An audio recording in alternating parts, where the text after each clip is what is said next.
Welcome to No Fugazee Podcast. I am your host, Cooley. Tonight is debate night and reactions. Let's go.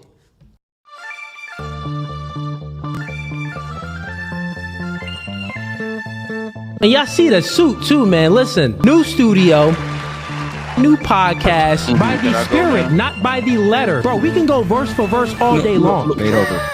Doing new things are okay with understanding the reality that we are in competition with one another. But you ladies think that you're special. We are in comfort. Men are men of their word. So here's my word. I'll fly you out here and we can do it in person. And after that, we could box. I'm about my business. So remember I said, when I ask you these questions, I will dismantle your entire argument. That's the end of the debate, my dog. I'm 39, but I don't look your typical 39. Belly. Yeah. You look 39. It's okay though. That man isn't intimidated by a woman like you. He's annoyed by a woman like you. Because a man doesn't want to date another man. He wants to date a woman.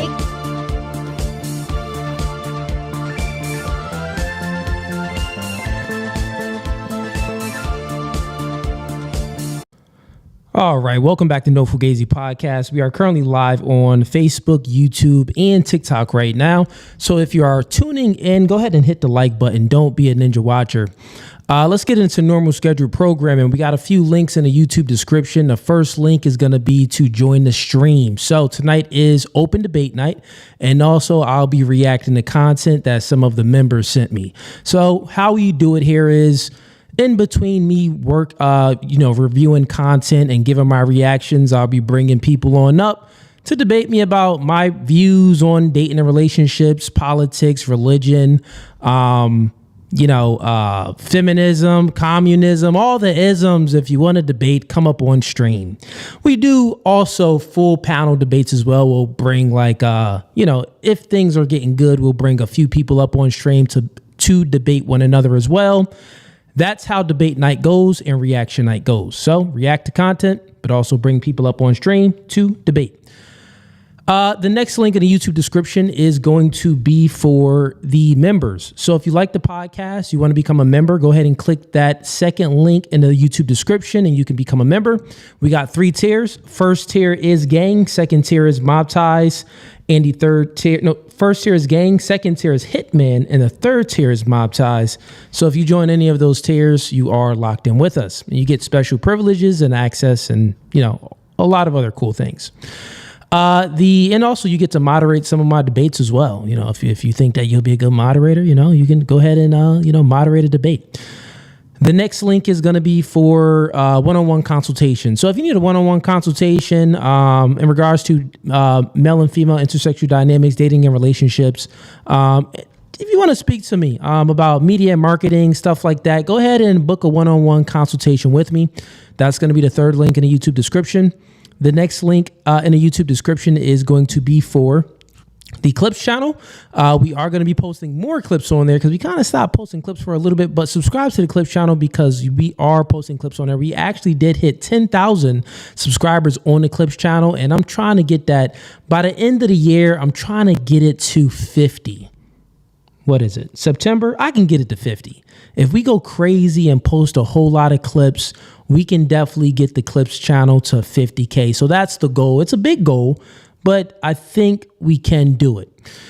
Then the other links is all for the social media accounts. We have the Facebook, the TikTok, the Instagram, all of the accounts. You can go ahead and follow me on social media, on all of the other social media accounts, if you're already not. And let's see. I see y'all in the chat, man. Appreciate the support. Appreciate the support. So hopefully we have a W stream tonight and we get some people up that actually want to debate. I'm hoping so. It's kind of like hit or miss with open debate sometimes. But you know what? At the end of the day, we're going to get to these reactions. So let's hop right into it. And let's get to our first clip for today. 1 second here.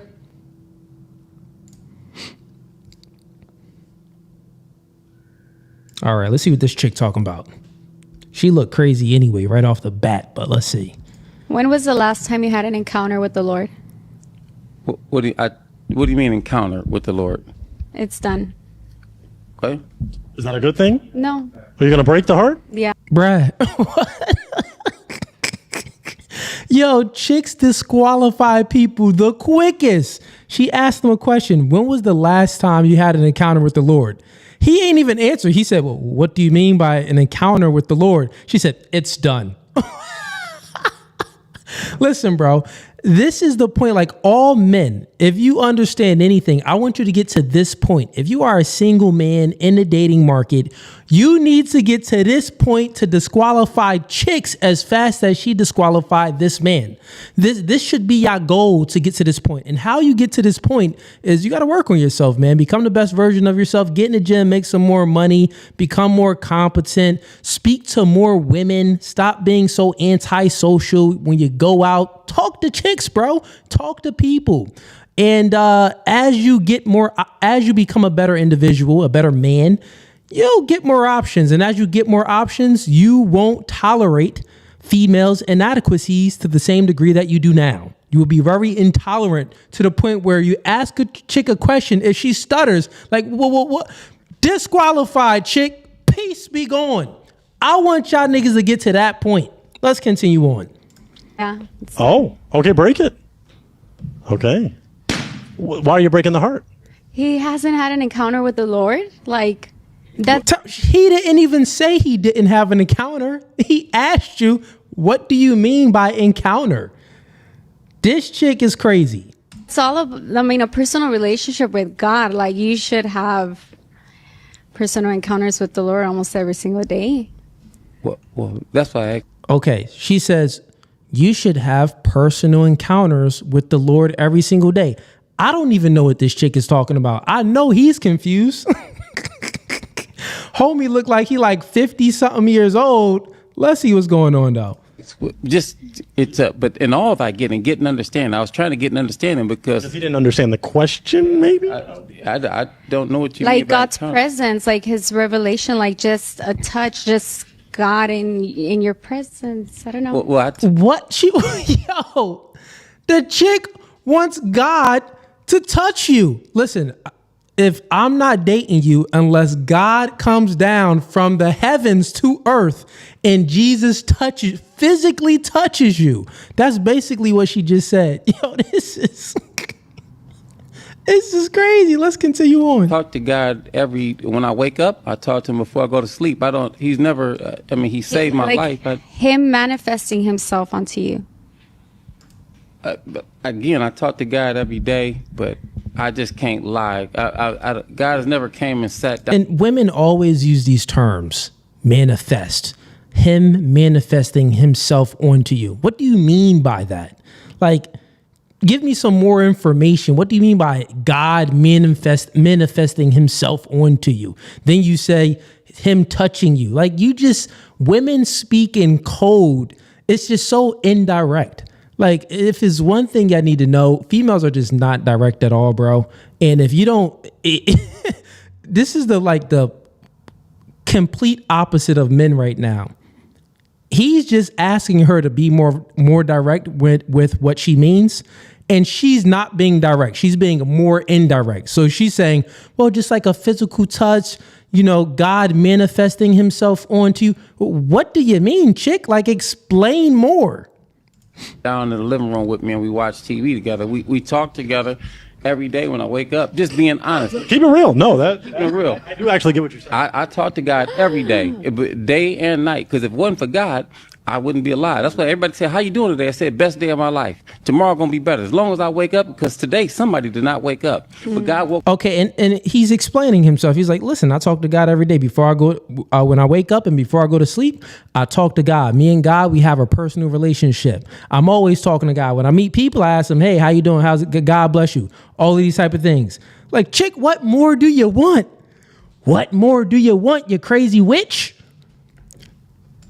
Woke me up, so I talked to him. I thank him for waking me up, and at night I thank him for all the manifestations he brought in my life. But this nigga just explained that he talks to God more than Muslims do. I think what Muslims pray about 50 times a day?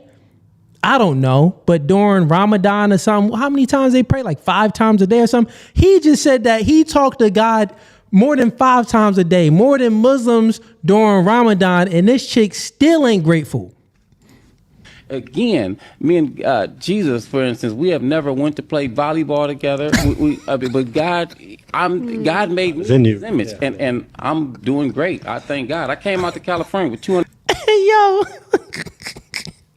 He thinking what I'm thinking. He like, well, chick, like, God ain't come down. We ain't play catch. Like, what do you mean, chick? Like, I ain't bring God to the club. Like, he ain't turn my water into wine and we have a sip together. Chick, like, what do you mean? Like, is this not enough? I speak to God every day. And she's like, no, you don't speak to God enough.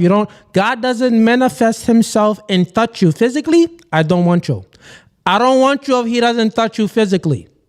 I would ask the chick, well, listen, woman, has God ever physically touched you? Her crazy self would be like, yes. And then I just got to leave. $100. Didn't know nobody. So God is always in my life, and I always stay humble. So does that clarify anything, or you're content with the heartbreak? No, I'm content with the heart. When was And she... The host asked her, well, does that clarify things for you? And she still says she's content. Females, they find any reason to disqualify people. They find any reason to disqualify you. This is why, if there's also, chat, y'all got to learn something about females. Bro, there's just some girls that you'll never be able to get. It doesn't matter how much money you got, how much muscles you got, how much game you got. There's chicks that Drake can't get. There's chicks that Chris Brown can't get. There's just chicks out there that you'll never be able to get, bro. you just won't be able to get them. And at the end of the day, take your L and move on.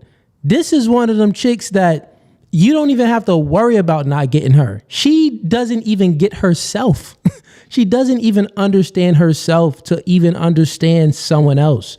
Chick is delusional. Oh, man. Get the likes up too, man. I'm giving y'all good content right now. Get the likes up.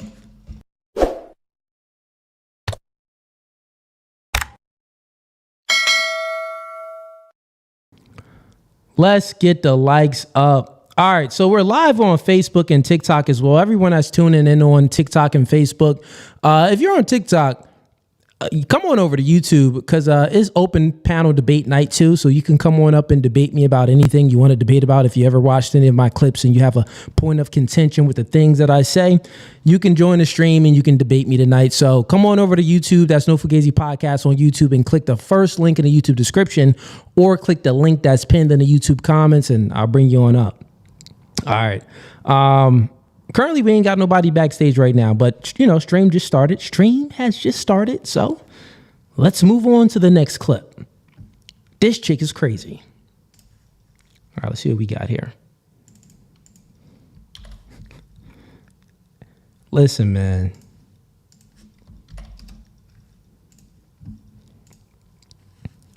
Lean over this. Can you hold it right here? Like, I don't understand what... No, all the weight is going to be pushing that way. So where do I need to stand? How Where I had you. I can't lean across that. No. Where are you going to fall? Forward. Oh, I thought it was pushing you backwards. No. I don't understand what we're trying to do. We're trying to hold this up right up now. Okay, and then do what with it? So, and here's already what you can see in this video. He's trying to put up something. So far, he's done a lot. He's already done a lot. He's just asking his woman, listen, stand on this ladder and hold this up while I get that other piece up. Then I got to screw drive it in, and I gotta put it together while you hold it up. So far, she seems like she's overwhelmed. She's speaking in a voice and she's frustrated. Like, why are you having me do this? Kyle, I don't want to do this. And, she really doesn't want to help the man. Let's continue on. Now we're going to put one of those posts in and brace it. I mean, I guess I'll try. I don't... So you need to hold it like right here. Why can't it just go all the way down on the ground? Because of... Dummy. So one, she's on a ladder. He's pushing it forward. He says, look, you need to hold it right here. She asked him, well, why can't I just go all the way down on the ground, stand on the ground and hold it? Well, chick, you're not tall enough.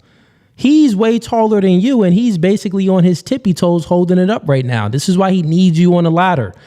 These chicks like this, listen to your man. You get a chick like this, bro, she's just insubordinate. Insubordination. Listen, woman, like if the man is really doing his job, protecting and providing, he's out giving you a soft, comfortable life. All we at, like one of the intangibles is listen. We don't even look for the tangibles really. Like the tangibles would be the kid. Give me some children, woman. And the other tangibles would be cook me some food, woman. The other tangibles would be if I need, some, keep the house clean. And if I need some paperwork printed out or some emails sent, do that for me. That could be like the tangible stuff. The other things, like, we don't look for the woman to protect and provide for us. The other things is the intangible. The most important intangible that a man is looking for is listen. And this chick ain't listening. Hold on.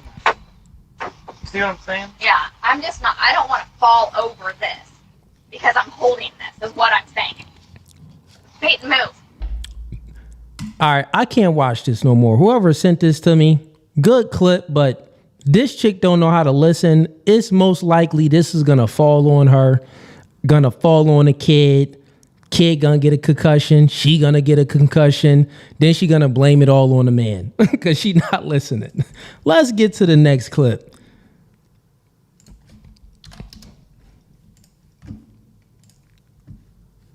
I can spot out a 304 real quick. I know this is a 304.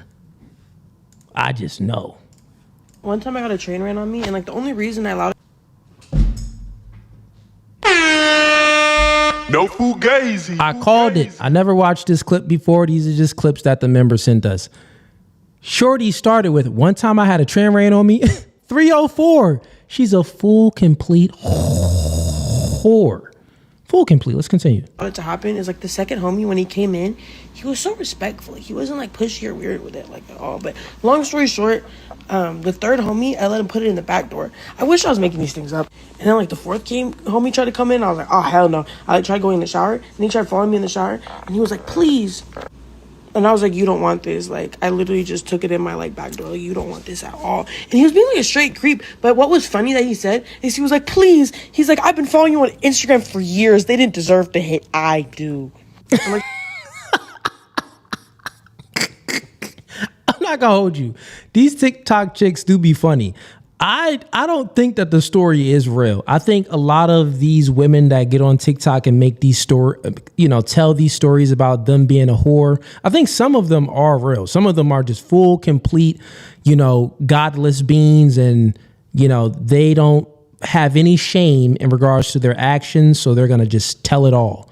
But then there's a section of this TikTok and this women type content where they'll say things that is real dirty and that they cheated on the man or that they had a train ran on them, but it's not true. They'll say this for like that wow factor so they can go viral. That's really all they do it for. So we don't really know which one this is. Is she just saying these lies and making up this story for the wow factor? Or is she really a slore? At the end of the day, let's just take the story on face value. She said that homie was like, those other guys, she's getting a train ran on her. She says that the dude was mad, like, those other guys didn't deserve to smash. I've been following you on Instagram forever. I deserve it. You don't want to be him. He tried to get in the shower with me, and like obviously I was creeped out, so I just like put my clothes on, like ran out. And then he messaged me. He was like, you just embarrassed me in front of all my friends. I was like, if you feel this entitled to coochie, like, seek therapy. Put yourself in jail.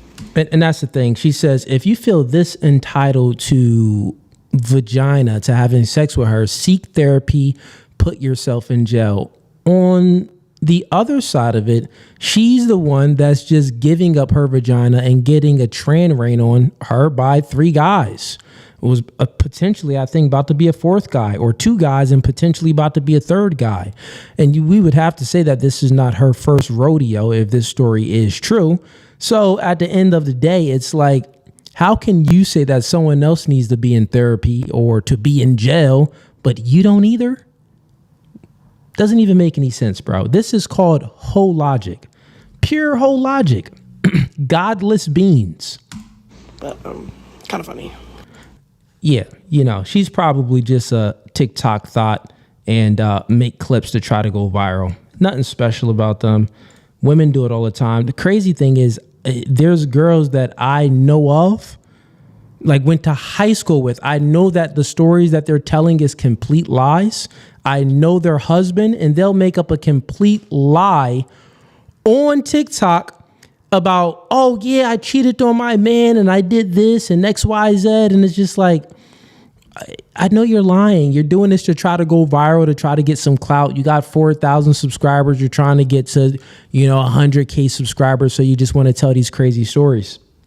And there is like, if you go on TikTok, there's actually like a category on TikTok of women saying like whorish things, and you could go there and you'll see a bunch of these videos. Or women cheating on their man. You'll see all of these stories that women telling on themselves that they cheated on their man. Now, some of them are true because there's just some thoughts out there that's just like that. But a lot of them be fake, bro. They be fake. All right, let's get to the next clip.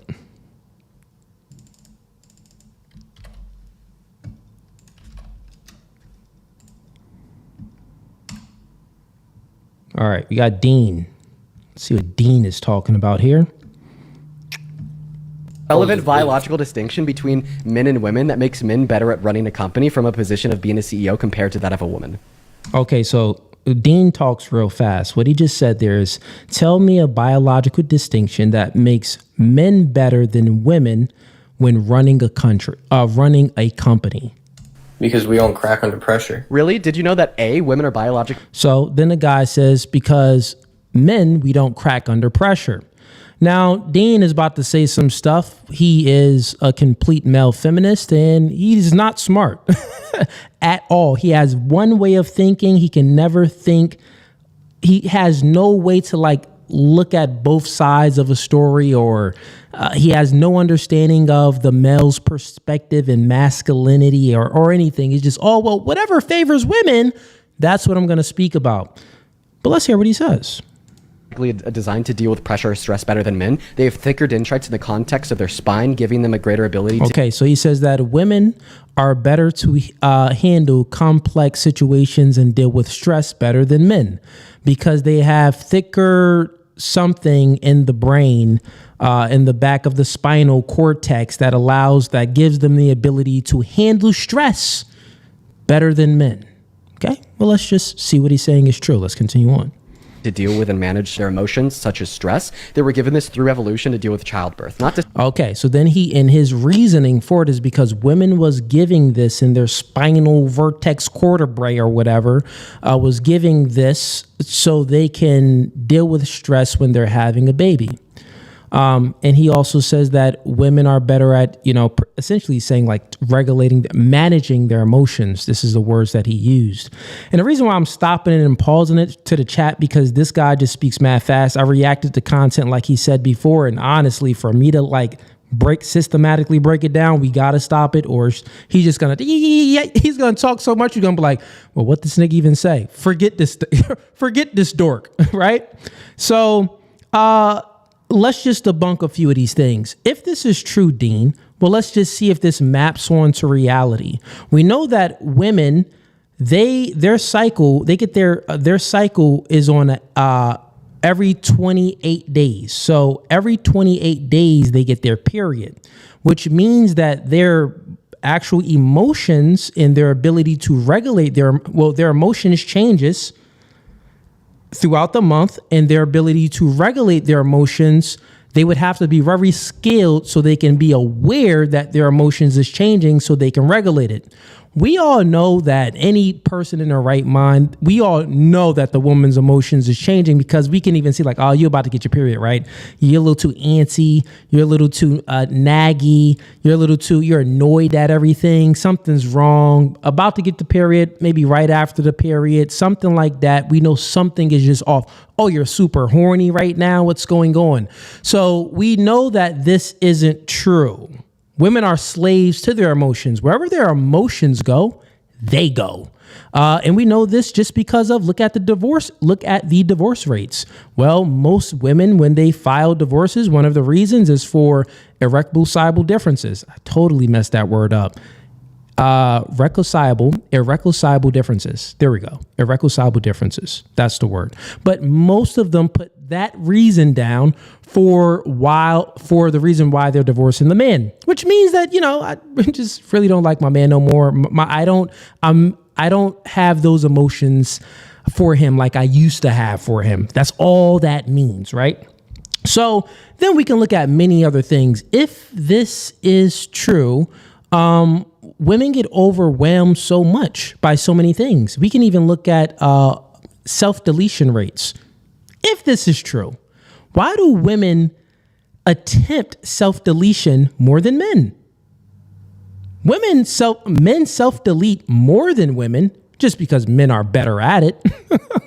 Like when men get an idea in their mind, oh yeah, I'm about to self-delete, they're going to go through with it. Usually that's how it is. When men get something in their mind, we go fully through with it. And then also the methods of how men would self-delete, we would use weapons and guns and stuff like that. Women pop pills and, try to take some, things orally, to self-delete, which it's not as lethal. So men use a more lethal method for self-deletion. Women use a less lethal method for self-deletion. So the only distinction is the method. But women actually attempt self-deletion more, which would mean that, well, they can't handle stress. They can't manage their emotions because they don't even want to be here. Do you get it, Dean? You're a dork. Let's continue on so I can debunk more. To say that women have to give birth, just simply saying that because women do give birth, evolution gave them thicker dendrites in their spine. So then he's speaking about evolution. Well, Dean, you're just presupposing all of these things. You think that through evolution, women got thicker dendrites in their mind, in the back of their, spinal cord or whatever the reason he's given for this. It's just not true. Not true at all, but let's continue on. So they deal with stress easier. And we don't just see this on the biological level, as I've already suggested, but we also just see this in greater society. We see that 75% of self-unalivings are committed by men compared to women because women have a higher... Oh, look at this. Look at this. He even used the stat that it's my first time watching this. He tries to justify his stat by using self-deletion. And I already debunked this stat. So let's see what he says. EQ on average, which means they could better process and deal with their emotions because of this biological underpinning. So yeah, he's just wrong. You see how I already debunked the thing that he was going towards of one of his reasonings. One of his reasonings is women have a higher EQ. What are you talking about, Dean? I can literally pull up the stats here now. You could just Google it. Who attempts self-deletion more? It would be women. What's one of the reasons why men commit self-deletion more? It's the method that men use. Men use more of a lethal method. Women, they don't fully commit to anything. That's one of the reasons why they're not good at self-deletion. They don't commit to relationships. They don't commit to their own emotions on how they feel because they feel one way, like, oh, then they feel another way. Well, let me commit to this. They don't know what they're doing. So at the end of the day, he's just wrong. And even if you're actually looking at this, when we're saying who has better leadership skills, we would have to say that one, women don't even speak direct. Generally speaking, women are not direct communicators. They are indirect communicators, a leader needs to be direct to the people that he's leading so they can follow his lead. Women are not even direct. They're so indirect. Then we can look at many other things with emotions and already said that their emotions and their inability to regulate their emotions. But even if we look at other qualities when it comes to leadership, like we can even say like confidence. Like confidence, a leader needs to be confident. Well, if you put on all this makeup on your face to cover up who you really are, to cover up your wrinkles, to cover up all of these things, you put on heels to make yourself seem to be taller. You need to do all of these things just so you can walk out the house and put on fake eyelashes and all of this stuff. You're not as confident as a man. Niggas put on their boots, top their shoes, put on their jacket, their clothes, their pants, and they out the house. We don't need to do all of that extra stuff because we are confident. And Dean would say, well, that's just culture because, well, this would be another thing. Women are more likely to be very susceptible to outside influences and just go with the flow of culture and life and society. Well, leaders need the ability to lead people out of things, out of cultural things sometimes, because maybe the culture is going in a way where we don't need to go. Or leaders need to have so many different abilities that inherently women just don't have. And, this is a type of an individual. He believes in evolution. He's most likely an atheist. He has no order of God's. He has no comprehension of God's order. God over man, man over woman, woman over children. He can't even fathom that. He thinks that the Bible is probably misogynistic. As well as other reasons. We also see that men are more likely to abuse hard drugs as an unhealthy coping mechanism to deal with unprocessed emotions. Well, this is false. Women are currently right now, they're on the most antidepressive medications ever before. Women take the most antidepressant medications. They take the most medications for stress. They take that for depression. They take the most amount of, they're the ones that's always seeing a therapist, seeing a shrink because they can't deal with the demons that's going on in their head.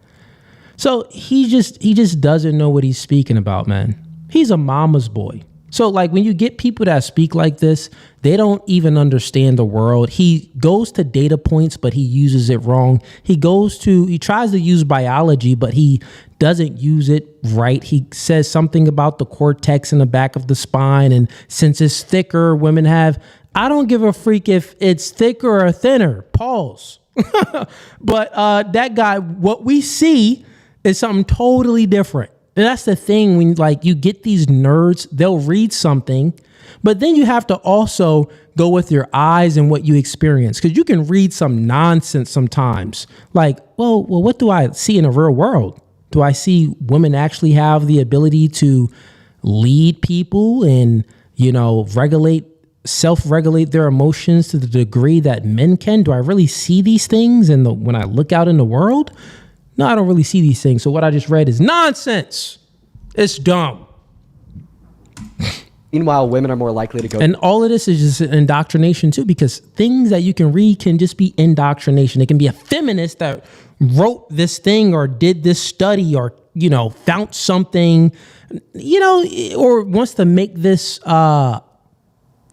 presupposition, wants to presuppose something. So they found something that's thicker in the woman's back of the cortex. So this means just because it's thicker, this means that women have the ability to manage stress and manage their emotions better than men. Well, how is this an entailment of this in the back of the spine being thicker? How is them having the ability to regulate their emotions and manage stress better than men just because this is thicker? You're just making that assumption. They're just presupposing things. This is what feminists do. This is what a lot of low IQ people do too. Even when you're speaking about evolution and you're speaking about, dinosaurs and, all this type of evolution stuff, they presuppose all of this. They just make all of these assumptions like, well, dinosaurs was here before man was. Well, nigga, how do you know? What evidence do you have? You're just presupposing all of this stuff. What do you mean? Right? Well, dinosaurs were, they'll just say all of this. We come from apes. Well, how do you know apes didn't come from us? You're just making these assumptions. What do you mean by this? This episode is about to be called, What do you mean? Because these clips, people are just saying stupid stuff. All right, let's get to the next one. Also, if you want to go ahead and join the stream, go ahead and click the first link in the YouTube description or click the link that's pinned in the YouTube comments. I'll go ahead and bring you on up.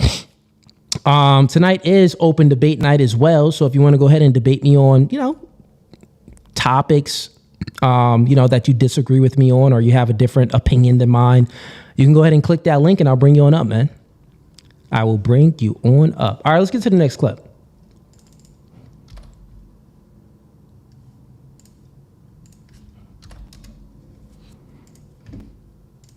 So long. I said to go clean the pantry.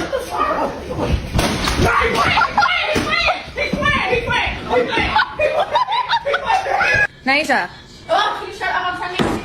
What? You're acting like my mom anyway. Wait. Ban Legos now. Mom, shut up.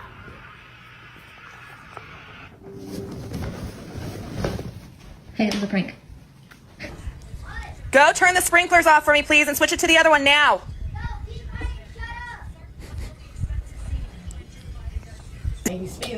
So these clips are just pranks. So basically, the mom and a child is playing a prank on a dad. The mom tells the kid when I tell you to do something, tell me to shut up. The kid would then say, shut up to his mom. And then the mom is recording the dad's reaction. And this is a good clip because what it shows is men, we have something that's innate in us to be the disciplinarian, to discipline the kids. Hey, don't respect my household. Telling my woman to shut up. Don't do that. Don't do that at all. I'll whoop your butt.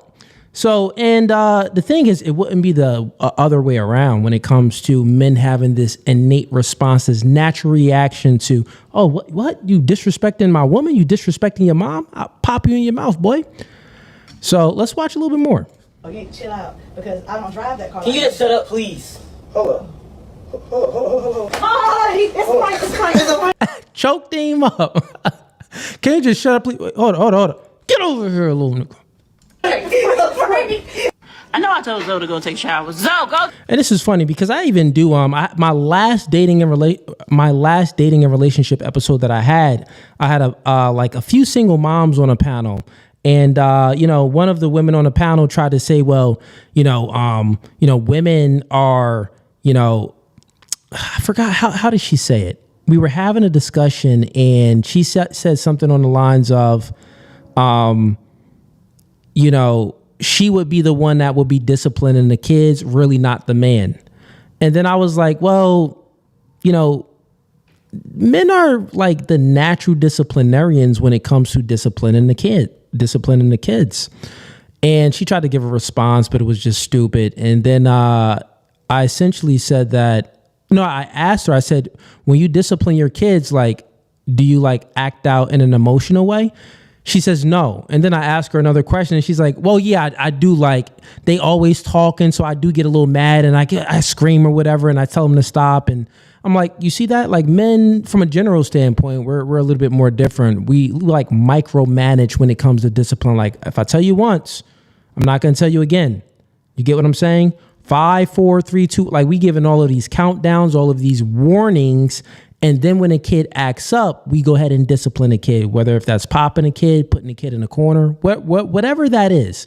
And there's no negotiations. You can't negotiate with dad. But it seems like from a general standpoint, the kids can negotiate with mom. They can cry, have them little dog eyes, and the mom will get all soft, like, oh, it's okay, little Billy. All right, come on out the corner. Meanwhile, Billy was actually supposed to spend the whole 10 minutes in the corner, like she said, but Billy only spent 60 seconds in the corner. So, like, when you have these discussions with women, some women are just delusional and they think that they are the disciplinarians. And one of the reasons why they think that is because they weren't raised in a home with a man. They normally came from single mother homes, and their mother projected their view onto them. So how the mother handles the situations in the house, all she did was imprint her behaviors onto the kid. And now the kid thinks that, well, yeah, I could discipline my kids too. I don't really need a man. So yeah, that's where some of it streams from. But let's get into the next clip. That was a good clip. Let's see. We got Wick Kid Dreams, and let's bring them up real quick. What's going on, man? Welcome to the Fugazee podcast. What's going on, man? I think I just hit the wrong button. Let me jump back in 1 second. Got you. No worries. All right, let's get to the next clip real quick. Let's see what chats we got in here too. See if we got anybody. No, we got 0 super chats. No, we got some super chats in here. All right, let's get to them. 1 second here, chat.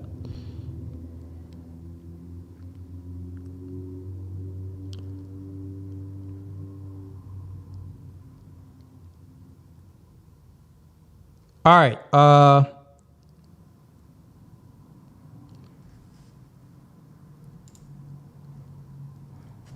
We got Tyga says, Dean says, insert debunked feminist talking point in hopes some 304 gives him some pity kitty one day. That is a fact, man. Homie is out there. Yo, these blue pill beta dudes playing white knight, always doing the most to impress a woman. It's crazy.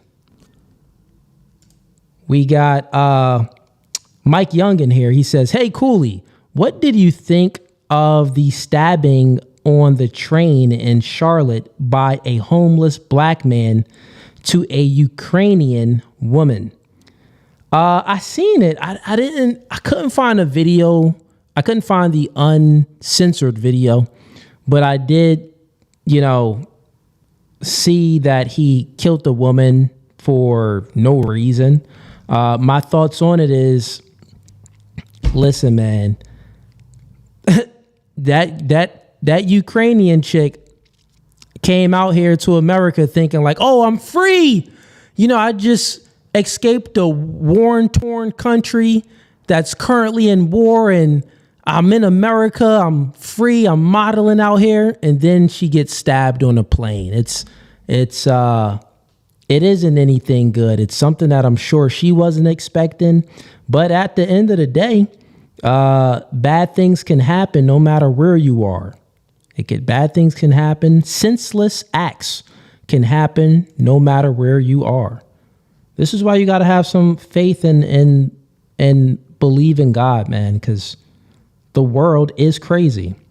So that's my thoughts on it. Yeah, I think, that the guy should definitely go to jail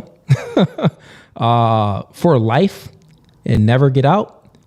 And it was a senseless act. Now, that's all I read on it. I don't know any other information on it. If anything came out like, oh, that was a chick that played him or that used him for money. It doesn't even matter what happened. That doesn't justify him killing that woman. So I'm just saying that because I don't know what other information came out. I really didn't check up on the story. I only seen something that one outlet had posted. I also seen something that CNN and a lot of these, left-leaning mainstream media outlets, they really didn't react to it because I guess they don't want to, make black people seem bad. But they got to get off the race thing, man. Bad is bad. Evil is evil. So it's just stupid. It's dumb. Yeah, the dude should get the death penalty. Man, listen, they do got to bring back some of that stuff. Sure, these senseless acts, you got to think about it. You can't rehabilitate a human being like that. Let's just say what we seen in the video is actually true.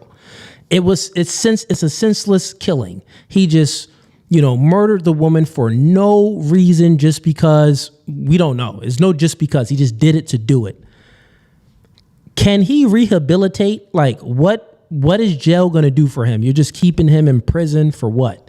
No, he should get the death penalty. But when it's something like that, it should be death by rocks, stones. So he can feel some of the pain that he put her through and her family through. You know what I mean? That would, then people won't be I'm not about to just do these crazy senseless acts because I'm going to really feel the negative consequences if I do it. Right? They'll be less likely to act crazy if you just death penalty by rocks, death penalty by lasers and the skin piercing you. If you do some crazy junk like that, niggas gonna get in line. All right. Yeah, that's my thoughts. But yeah.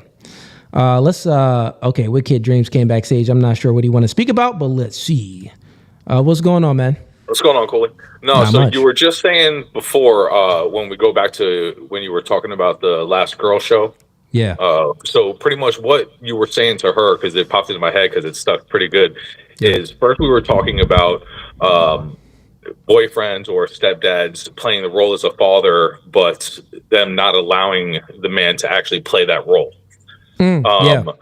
So that's kind of where that conversation started off at, because you want the man to pay for the kids and take care of the kid like he was their father, but you don't want to give him the responsibility of whatever the fatherly responsibilities would be. essentially is where we were going with that. Yeah. That's kind of what that point was. And then with her saying that she would be the one doing the punishment, and she would get mad if the guy tried to punish her. Try to punish the kid. What the topic that's where was that was the topic. But but she pretty much said the same thing. Like, you know, she thinks that, and the other women on the panel thought that, you know, because they asked me, they asked me like, well, you know, would you allow your woman to discipline the kids? And I was like, no, my woman doesn't need. She has other roles, and then once we led into that, it kind of led on to the point of women not really being able to control emotion. And when you were giving your example, what you were saying is exactly like you said, as a father, we would see the kid do it. Hey, don't do this. We give you warnings. And then we would kind of get up to that point. But in the other end of the spectrum, the woman, what happens is she sees the action that the child is doing and ignores it, lets her get her pissed off. Yep. Sees it again, kind of gets a little more pissed off till finally she just snaps. Yeah. And that's kind of where you get the difference of the different styles of disciplining children. Correct. Yeah. And I truly think that, you know, when you know, we're not saying like exceptions just don't make the rule. So is there a woman out there that can discipline the kid without having an emotional reaction? Well, there's always an exception. Yeah, it is. There's always an exception to the rule. But when I do these podcasts with women, they always try to make the exception the rule.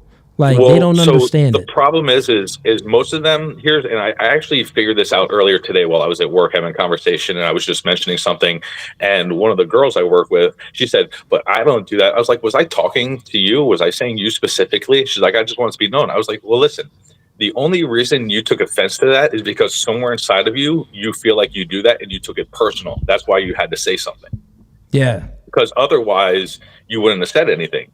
And it's weird that anytime you have a conversation with a woman, they always take it like you're talking to them personally, compared to if me and you were having a conversation, I say, you know, guys do blah, blah, blah, insert whatever it is. It would then be, okay, it is what it is. You're not going to be like, well, I don't do this. I'm not a guy who does that. Yep. You know what I mean? Unless you actually are one of those guys who do that, then you take offense. And that's when you have to open your mouth and say something. Yeah. Yeah, man. These chicks be delusional, man. They be delusional. But yeah, man, hopefully if you see any haters in the comments, because I know you mod in the chat right now. Oh, trust me, I'll try to get them up here. Try to get them up, man. We need some debates. I'm gonna stay live for a little while tonight. One with I can bring LD Nation up here, but that would be LD Nation he's not a good debater. He's trying to say that men and women are comparable. Yeah, but not equal. And he's listen, man. LD Nation, read some books, get your debate skills up, and then we'll bring you on up. But yeah, man. Other than that, chill out and enjoy the content, LD Nation. But all right, man. Trust me. As soon as I get some people in chat, I'll be up here to bring them up. Don't worry. Bet, say that, man. Appreciate you. But I just want to clarify what you were saying before for the context of kind of where you were going with that conversation. Yeah, no, thank you for that. Thank you for that, because I did two back-to-back shows. So it was like, I didn't even both remember. of them kind of talked about the same thing. So you don't want to bring mess the two shows together. Trust me, I got you. All right, man. Have a good one, man. All right. Peace. Appreciate the support, Wit Kid. All right. This comment says, I used to be against death penalty, but coolly 100. Yeah, man. Listen, you bring back certain penalties that, brings consequences on human behavior. It will, deter people from actually committing certain crimes. It's like you're going to think twice. You're going to think twice about doing things. Put it like everything is like that. Like, even if you go into someone's house and you say if you have intentions of robbing someone's house, you got intentions of robbing someone's house. But if you see like, they got that camera sign, that camera label on their door, like houses, being, camera security by whatever those security companies are, you're less likely to like steal something. You see like beware of dog on their yard sign. It's like, I'm less likely to. So all of these factors that you can put in place so people won't do dumb things. And that's just being proactive. Being reactive would be the penalty. Like, listen, if you do this, this will happen, especially when it comes down to like, you know, senseless killings and stuff like that. Like if there's no rehabilitation that can be had for the individual because they're just psychotic, death penalty. Yeah, man. All right, let's get to the next clip. Appreciate the support. Everybody in here, get the likes up, though. Get the likes up. I see y'all in here, but I need y'all to get the likes up. A like is free. If you don't like the podcast, you're gay. And if you're a woman and you don't like the podcast, you're a whore. So if you don't want to be gay or a whore, like the podcast.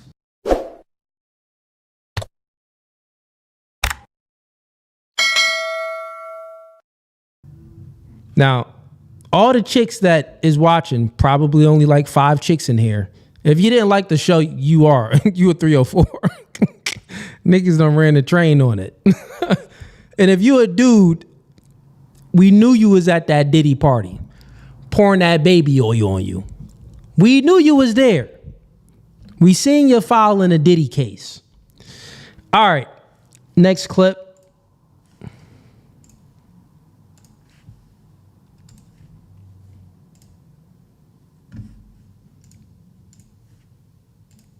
You're a boy, right? No, I'm a girl. Who told you you were a girl? Mommy. When did she tell you you were a girl? Because I love girls. Oh, I see. So mommy told you you were a girl? Uh-huh. That's crazy, bro. That's crazy. I don't even know if is stuff like this even safe to react to on YouTube. I don't know. Let me know in the chat. Let me know in the chat if things like this is safe to react to when you got kids up here. I'm not really sure if it is or not. But this is crazy, man. He said that mommy told me I'm a girl. The state of California says that I have to pay for the chemical and physical castration of my son as child support. I'm not going to pay that child support. I'm not going to pay anything to hurt my son. And that means you'll be going to prison? California is going to send me to prison for that. That's crazy. So, Jeff, you are going through something. You've been going through something that is probably a father's worst nightmare. Yeah. Tell me when this started. Started when my son was about 2 years old. My ex-wife, who's a pediatrician in Capel, Texas, started thinking that he might be a girl and started trying to transition him to a girl. And when I tried to put a stop to that, she filed for divorce and used... So that little boy in the video is his son. That's crazy. It's a crazy story, man. Like, you can meet a woman, have kids with a woman, and then she wants to indoctrinate your child and tell your child that little David, you're actually not a boy, you're a girl. Little David, you're a girl, and life is great as a girl. Put on some nails and some makeup and some fake hair, and you can be just like mommy. And the crazy thing was the child's reasoning for why he's a girl is because he likes girls. He likes mommy. That was the child's reasoning. Well, I'm a girl because I like girls. So like children don't even know. They don't even understand these things. And you're just going to indoctrinate your child and warp the child's mind to believing, that he's something that he's not. Used her relationships with care providers to force me out of my house. And so I moved about a mile up the road from my sons. She filed for divorce formally, and I had 50-50 custody of him. And just after his 3rd birthday, I took the first iPhone video I'd ever taken. That's crazy. And California is wild for this, man. This is why people like, Trump, he not doing the best job. Trump this, Trump that. We don't really know what's going on with, Trump and, Netanyahu and Israel. And we don't like, why is he supporting these wars? Like, you can have all of, these things which are valid against Trump, right? But bro, if Trump didn't win, listen, man, things like this, things that this man is experiencing right now, a lot of people would be experiencing. And it wouldn't just only be in California. It would have spread across the country, this woke mind virus and this transgenderism stuff to, warp the kids' minds. It's crazy. And it was him telling me that he thought he was a girl because his mommy tells him a girl. You can go on YouTube and just search for "Mommy Says I'm a Girl." You'll find that video. She was telling him things like, let's pause this. Looks like we got some people backstage. All right, let's go ahead and bring them on up. Hopefully it's a good debate. Welcome to No Fugazee Podcast. State your name, where you from.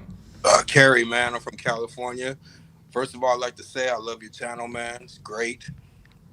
So anyway, talking about this, in California also, they're making, they had something on the news the other day where they're making women sign a paper that's saying they're mentally ill if they want to allow transgenders in their restrooms.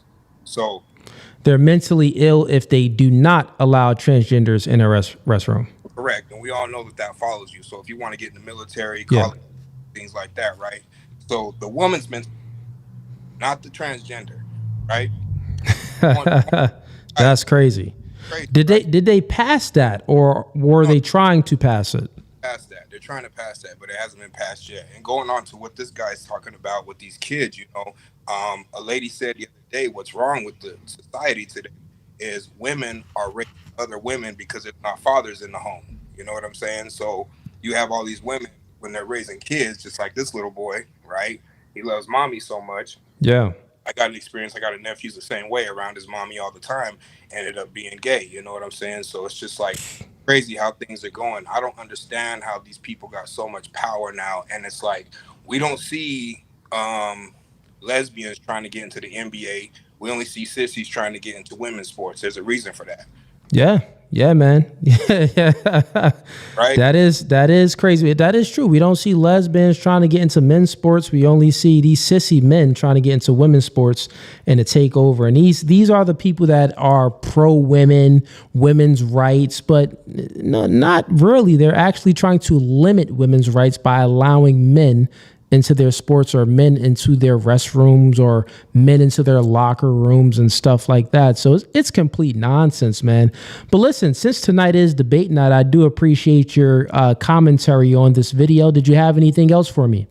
Oh, I just wanted to say, man, just about the sports thing and just about everything about women. They fought so hard for their rights now, and their rights aren't even getting recognized. You know what I'm saying? They don't want these people in their restrooms either, but it seems like that's just getting blown out the way. So yeah, I just wanted to say that, man.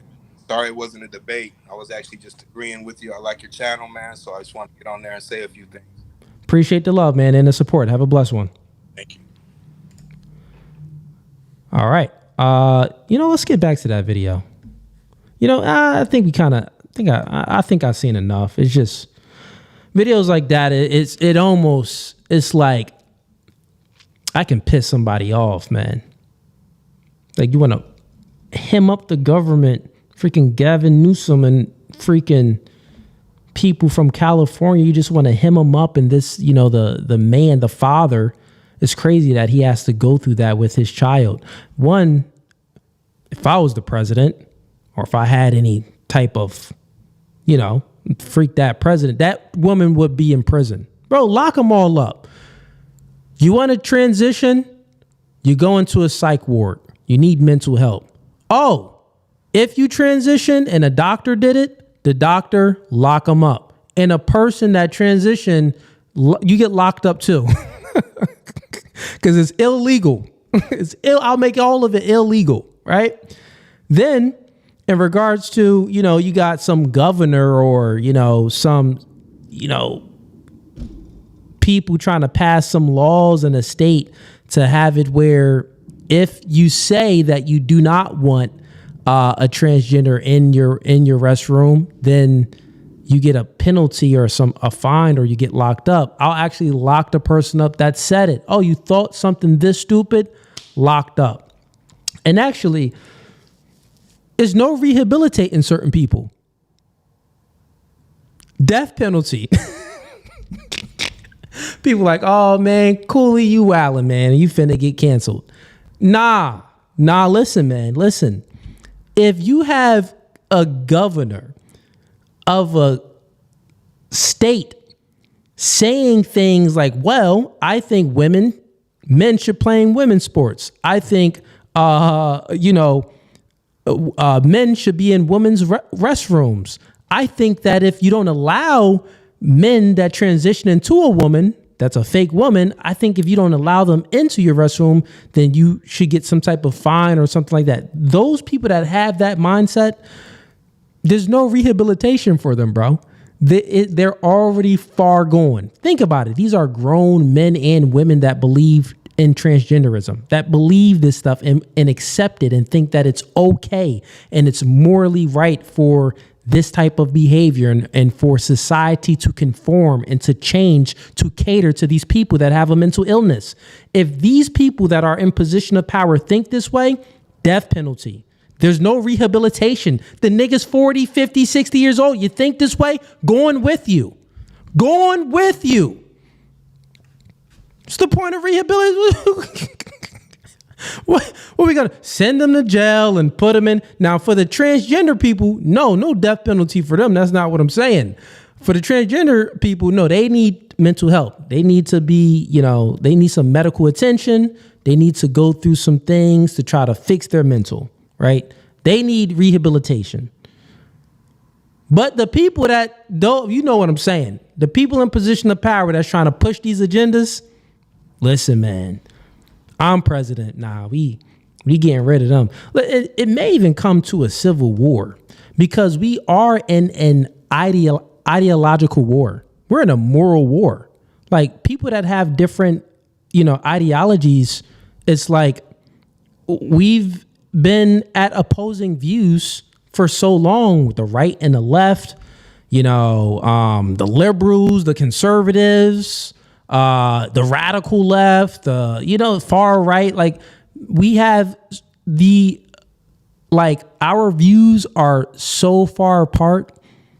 It's crazy how it didn't come to a civil war. I think if Trump didn't win, bruh, it probably would have been a civil war because then, the lefties, they would have definitely been able to push their agendas a lot further.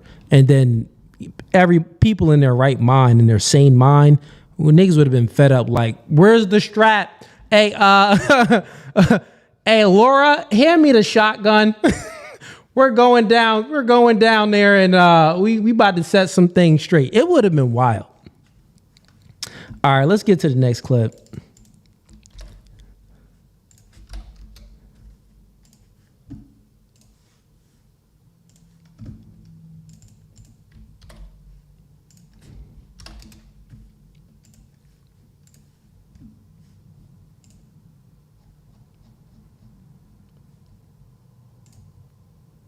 We got Tyga. It says, shout outs to Key.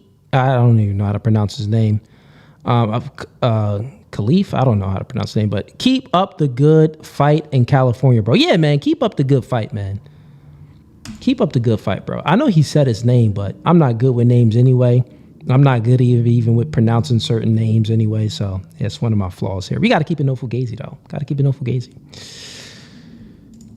Yeah, man. Protect our children from the trans BS. That is facts, Tyga. We got to protect them, man.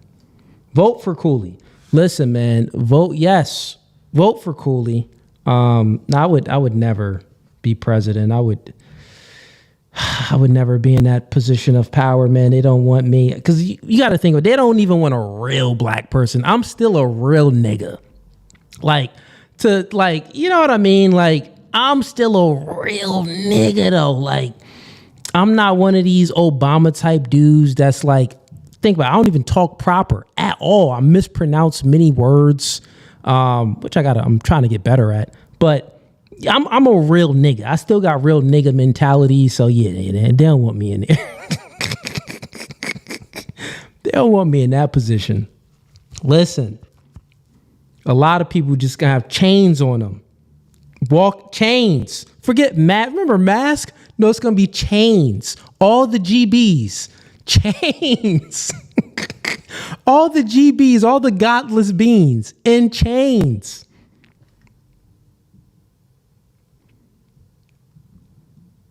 MPA, it was a lottery, the Powerball, 1.8 billion. I was like, listen, even if I wanted to play the lotto, it just wouldn't, I would never win anything like that. Because it's like, God wouldn't even want me to win. They're like, nah. We don't want you with that much power. You gonna really wow out, dog. You gonna really wow out. All right, enough of the jokes. These is mostly jokes, chat. Don't, for all the feminists in the chat, get your panties out the bunch. Stop crying.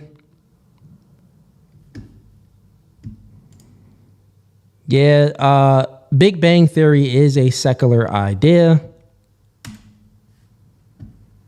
What y'all talking about in the chat? Someone's talking about Big Bang evolution.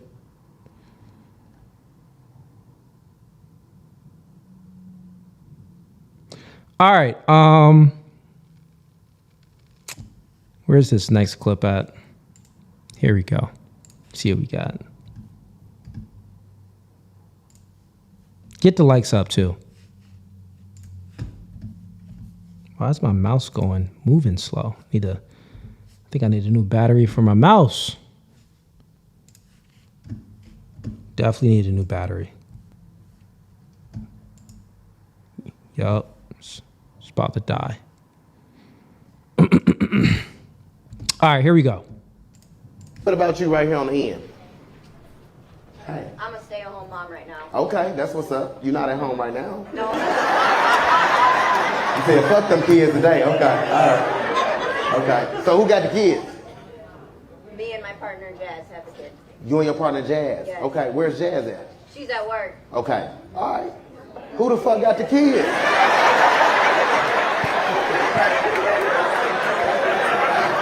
She doing some nigga shit right now. The kids watching the kids and that motherfucker. Well, how old is the oldest? She's on a sleepover right now. How old is it? The oldest? 6. The oldest is 6 at the sleepover. Just one. Okay. You only got one? Just one. 6. That's all I need. He's at grandma's. Okay, just 6. Okay. And then didn't she say that her partner is Jazz? Sounds like a girl that her partner is. You and your partner Jasmine got a baby. Correct. And Jasmine is a lady. Correct. Okay. Yeah. So who actually had the baby? You or Jasmine? Good question. Nah, chick, answer the question. Go save them kids, actually, being raised by 2 women. Someone go find that one kid that's 6 years old. Go save that kid. What? It's a real, y'all don't want to know?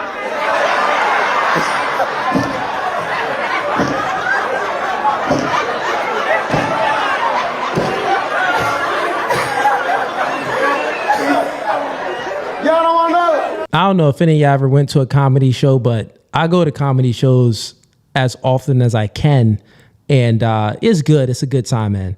You know, this comedian, I never heard of him before, but it seems like it's Baltimore comedian, Baltimore comedy. So, you know, it's right in Baltimore. And this dude is pretty funny. He has some good shots. He can shoot off the hip pretty good. Not me. No, you didn't have it. Nah. So Jasmine had it. Yeah. Okay. All right. Okay. So then you like the man in the relationship? Yeah. So wait, how the fuck? She say she the man in a relationship. You a stay-at-home mom then. This ain't making no sense. These hoes don't know what they want to be when they grow up. And then that is fact. She said that she is stay-at-home mom. Meanwhile, she's in a relationship with another woman. She's not at home. It's not her baby. And he says, so you're basically the man in a relationship. She says, yes. And then he says, well, how the heck you a stay-at-home mom? These chicks don't know what they want to be. So this is a good comedian. I like this dude, whoever he is. At least I like this skit, this comedy skit right here from him. He's a sharpshooter. Got to give him that. That was good. He was almost as good as me when I be having these chicks on my podcast and I be shooting from the hip. He was almost as good as Cooley. All right, let's get to the next clip.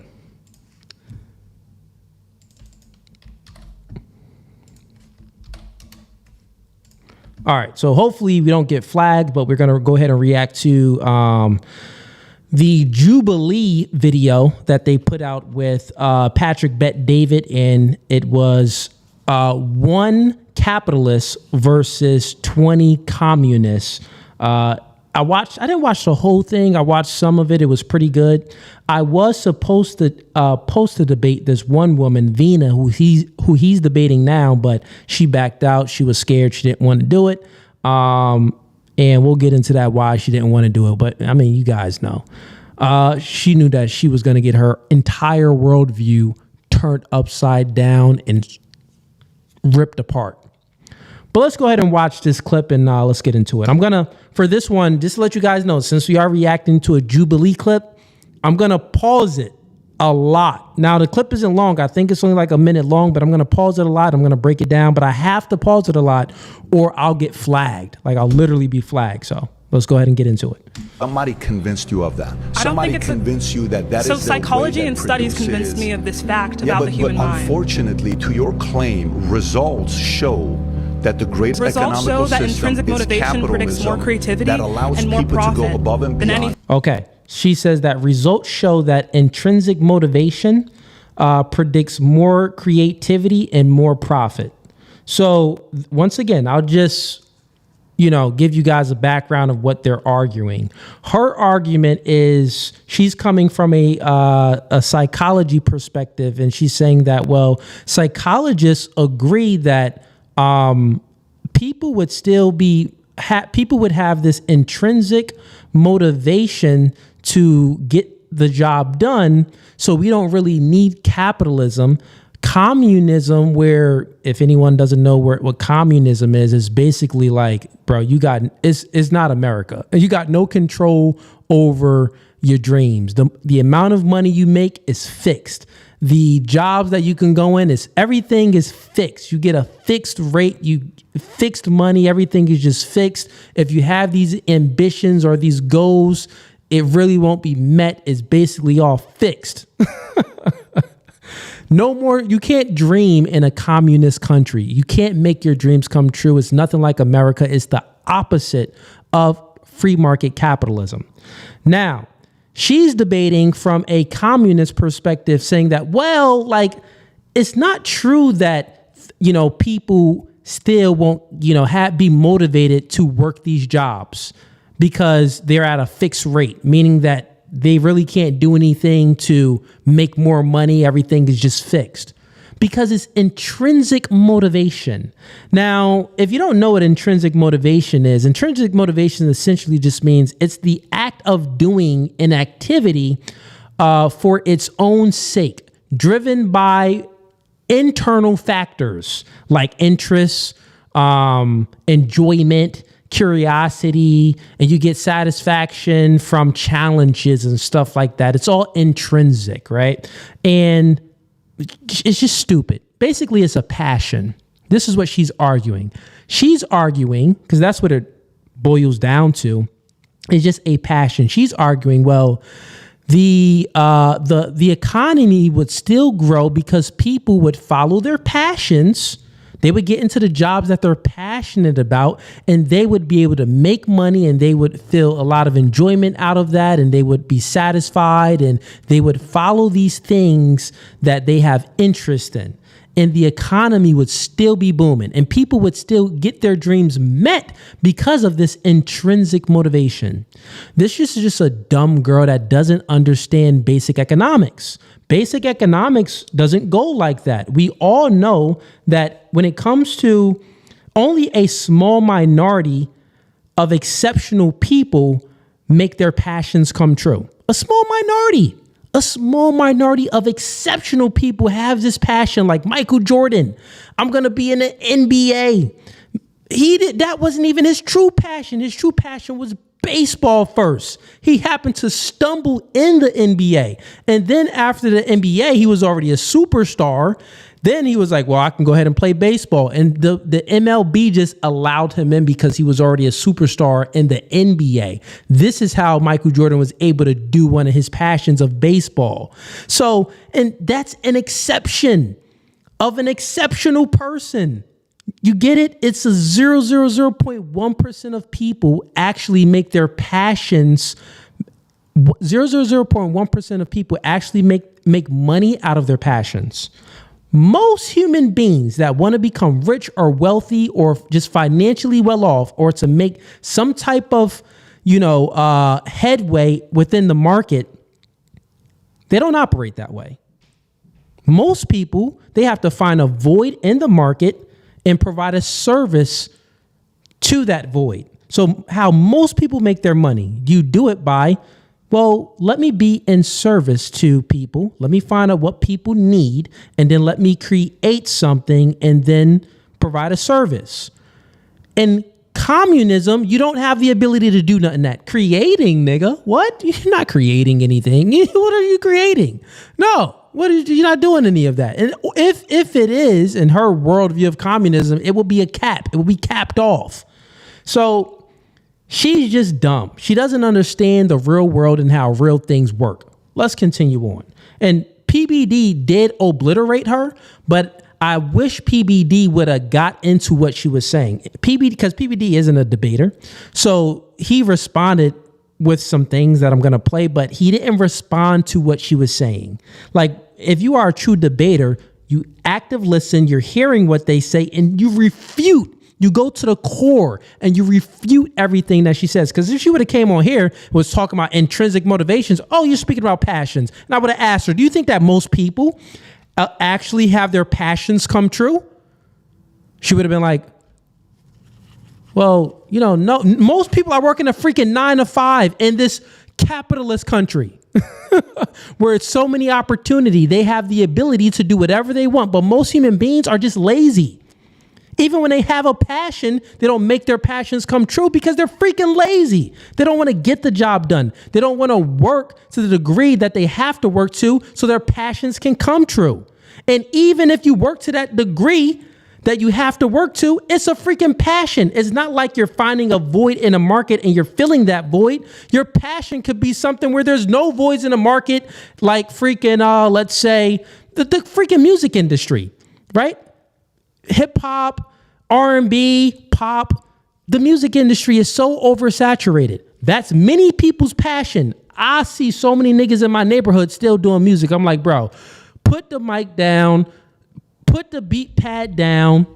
And I was one of them. I used to do music for the longest, right? Put that down. It isn't going to work. I know it's your passion, but listen, you need to be in service. You need to go out there and help people. It will find out where people need help, create something so you can provide a service to help those individuals in need, whether if it's a food truck, whether if it's going into the ATM business, whether if it's anything like that. You get what I'm saying? So it's just stupid, man. Let's continue on. This chick is dumb. Saying like every single I'm saying that this incentive that you're talking about, yeah. What predicts the best incentive, the best drive, and the best creativity. So what do you think about? So look, and then she goes back to the incentive. The incentive she's speaking about is intrinsic motivation. Patrick Bet-David is like, intrinsic motivation doesn't give anyone an incentive.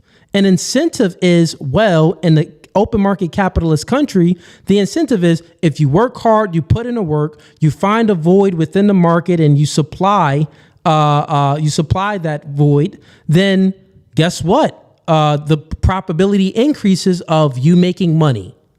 That's what that is. And you making money is the incentive because you make more freaking money. It's not capped off. Communist, it's capped off. Open market capitalist, there's no cap. The sky's the limit.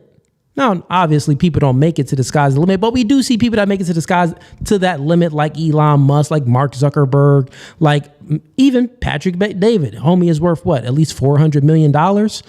Started an insurance company, sold that insurance company, and now doing a podcast and in media and all of that other type of stuff. I don't think that his passion was insurance. I don't even think that his passion was podcasting. But maybe if it was, he created the insurance company, sold it, made a whole lot of money then so he can do the passion. That's how most people get to even doing their passions. You actually got to go ahead and help people out, and then you can do your passions. The majority of human beings, I'll say it again, only only the exceptional people, only a small minority of the exceptional people, that is an exception, make their passions come true and make profit off of it. That's how the world operates, bro. So a lot of people in the chat, you may have some dreams, you may have some things that you're good at, maybe even a talent or something. Yeah.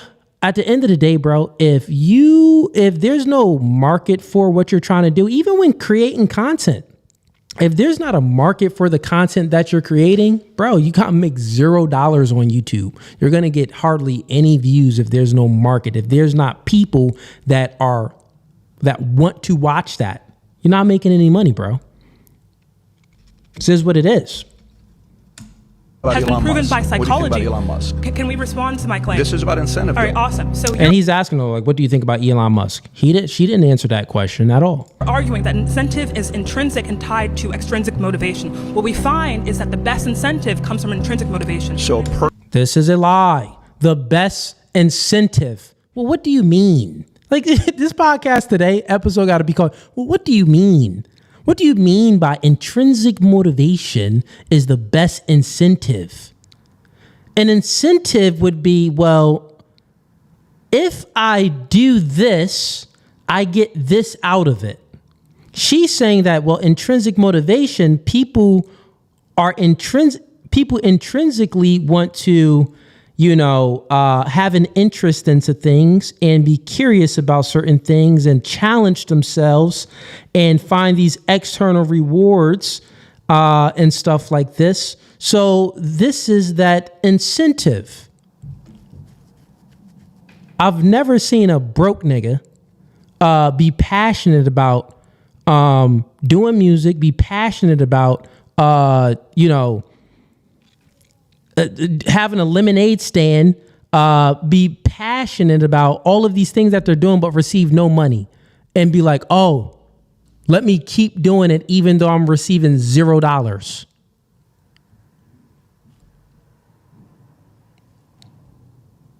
The incentive in open market capitalism, you get to break barriers. You get to go up different levels if you put in the work, if you provide a service. If you be in service to people. This chick is just dumb. It's like, how many times can I say it?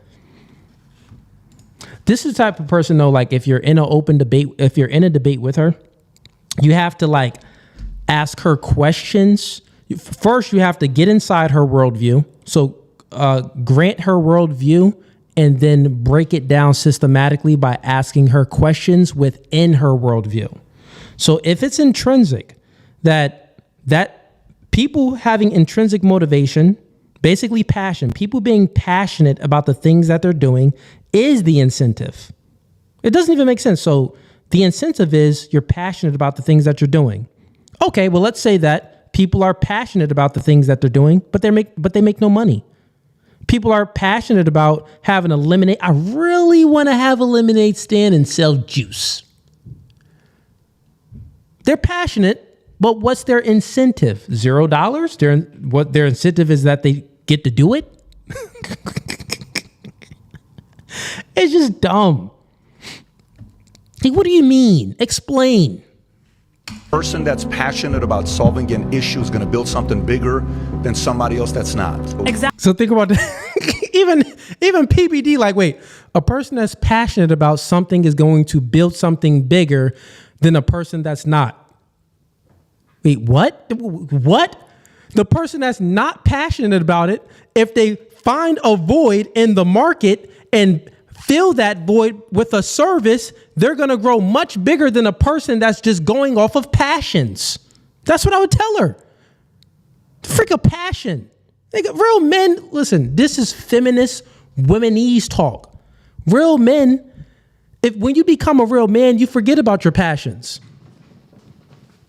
Nigga, I want to sit at home, watch Dragon Ball Z, eat a whole bunch of snacks, not work out, smash a lot. That's what most niggas want to do, right? Smash, eat snacks, play video games, like, shoot some hoops every now and then. Like, that's what we want to do. That's my passions. But if we do that, then we know that we're going to be a loser and we're not going to get good results in the real world. But women, the reason why she's speaking like this is because women are afforded the ability to speak like this because they get all of these free handouts from the world that men created. I'm sure this chick is a, average looking black girl. Some people would say maybe above average with looks. I don't know. But for me, she's just average. So you already know that she gets a lot of dudes in her DMs. A lot of opportunity comes her way. She doesn't have a burden of performance on her like men have. And that's the thing, when women in this feminist talk, they don't have the same burden of performance like men have. Like, men live in the real world, and there's real world consequences if we don't perform. Women don't live in a real world, because if they don't perform, there's always a nigga that will save them. There's always a simp that will save them. So she doesn't even understand she doesn't even understand what she's talking about. Just delusional. And this is why this chick didn't want to debate. Now, my team, we reached out to her last month, I believe, or maybe a month and a half ago, we reached out to her, and she said yes to debate me. And we were going to debate on predeterminism. That was going to be the debate, predeterminism, which all of you guys witnessed me obliterate the Hebrew Israelites when it came to predeterminism and predestination and all of that. You witnessed me obliterate them. And that was no practice. This wasn't like, I didn't even this was like open panel debates where I just did it. I had no ability. I didn't debate prep. If I debate prep, what? Fully getting destroyed. I obliterated those Hebrew Israelites off of predeterminism with zero debate prep, just having people come up and I destroy them. Now, let's get back to the story. She was supposed to come on my stream. She said yes. She was excited. I'll do it, this and this.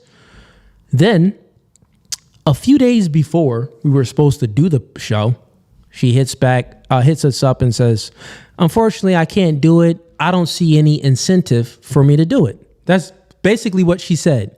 Wait, I thought debates was your passion.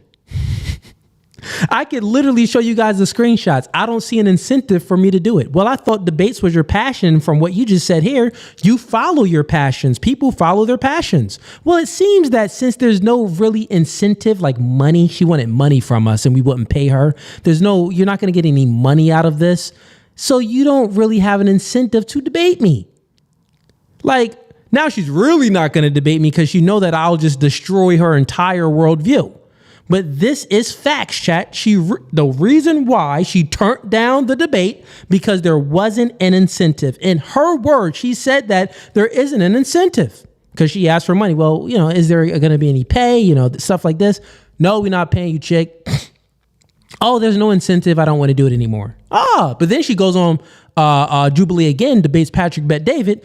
Oh, well, people have intrinsic motivation. That is the incentive.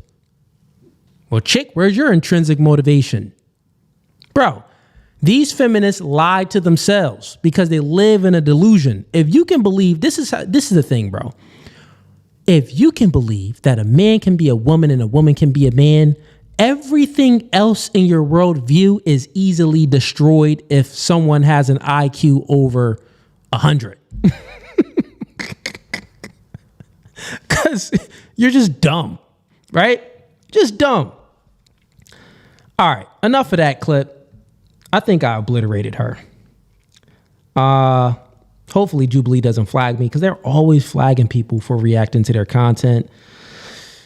It's just what it is. Just what they do, man. It's just what they do. All right. We got, let's see, any more super chats in here? No more super chats. All right, let's get to the next clip. All right, looks like this is going to be a slow debate night, man. I see. It's Ceci all over again. Yeah, Wit Kid. That is Ceci all over again. I don't know if anyone watched my debate last week on Thursday, but I debated a woman off of the Jubilee. She debated Candace Owens. When I mean that, I obliterated her with the ease. I didn't even try. I didn't even get in my bag and really cook up, right? And I obliterated her with the ease. Actually, I got to have my clip guy drop some clips of that because I actually made her concede on all of her points. I don't think I had a debate like that where someone actually verbally concedes on all of their points. She conceded on all of her points 1 hour and 17 minutes into the debate. And I was like, oh, well, debate over. And then I played with her a little bit. After I made her concede on all her points, I played with her a little bit. All right, chat, man. Yeah, man, we got nobody in here for open debate. Let's see what's going on. Are we even live on TikTok? Let me check TikTok, bro, because normally we get some crazies from TikTok that joins the stream. Let's see. See if we're live. 1 second. Yeah, we are live on TikTok. All right, let me put in the comments on TikTok real quick. All right, so everybody that's tuning in on TikTok, I appreciate the support. I see all the gifts that you are giving. I do appreciate that. Is this show on the podcast app? No, it's not on the podcast app. But if you want to watch the full content, come on over to YouTube. That's No Fugazee Podcast on YouTube. So if you're on TikTok right now, currently watching, come on over to YouTube. If you disagree with the things that I say, or if you have a different perspective, or if you're just complete hater, if you don't like Cooley or No Fugazi or what we got going on here, it's your time to shine. I'll go ahead and let you up. But you got to come on over to YouTube and click the first link in the YouTube description. I'm actually going to post the link in the TikTok comments for you guys. So here's the link to join the stream. Hold up. Link to join stream. All right. Everybody on TikTok, that's the link. I just posted it in the comments. That's the link to join the stream. Click that link and you can join the stream tonight and we can debate. But for everyone else, don't be a ninja watcher, man. Get the likes up. Get the likes up.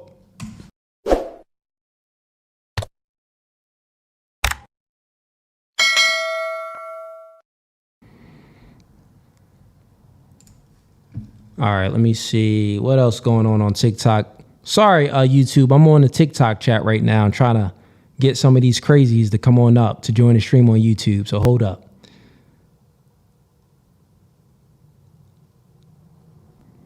Let's see.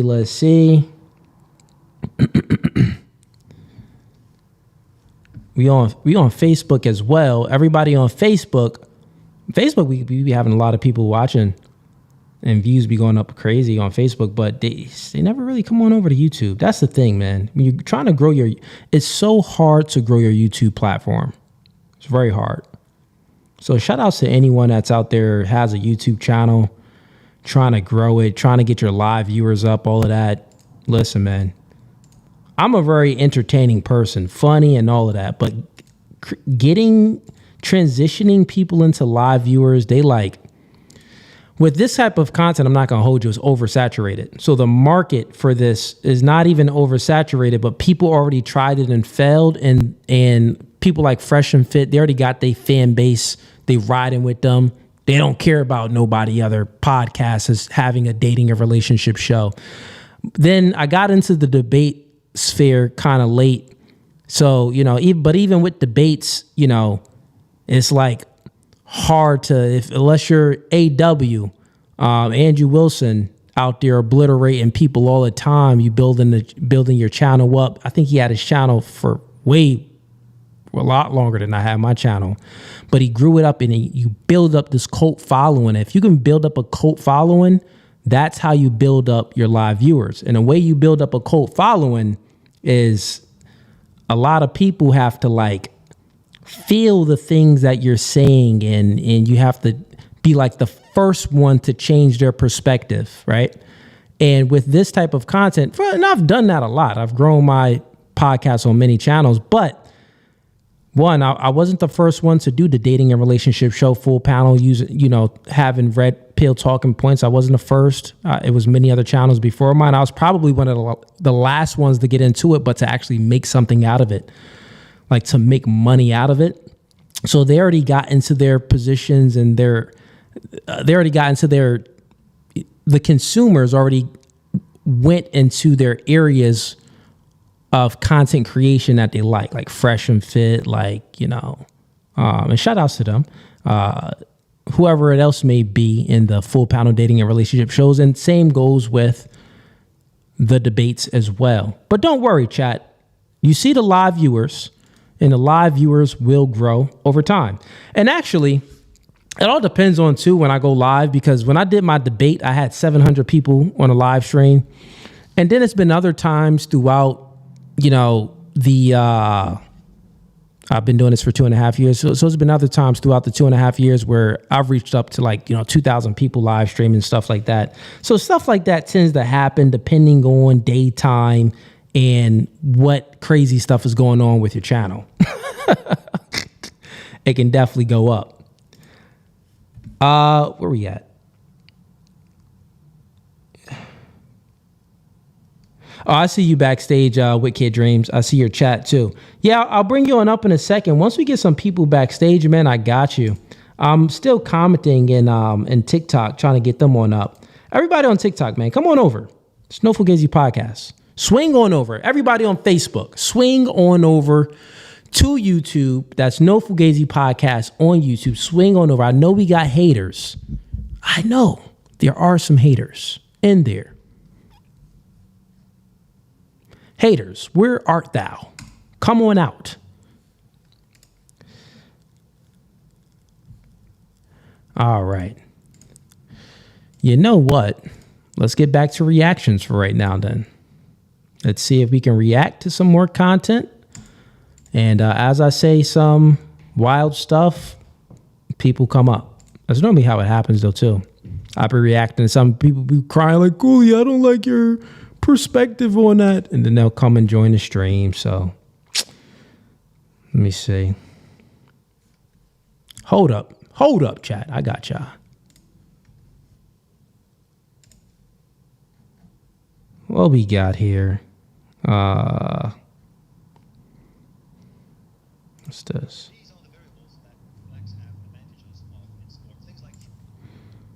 Let's see. 1 second.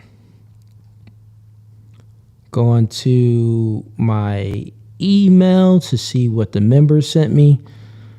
I think Wit Kid, you sent me some stuff. I don't know if you reacted to it though. What did you send me recently, Wit Kid? Let's see. Oh no, I think we did react to it. We reacted to it on the dating show. Also, if anyone wants to send me some clips, if you want me to react to some stuff, send it on over.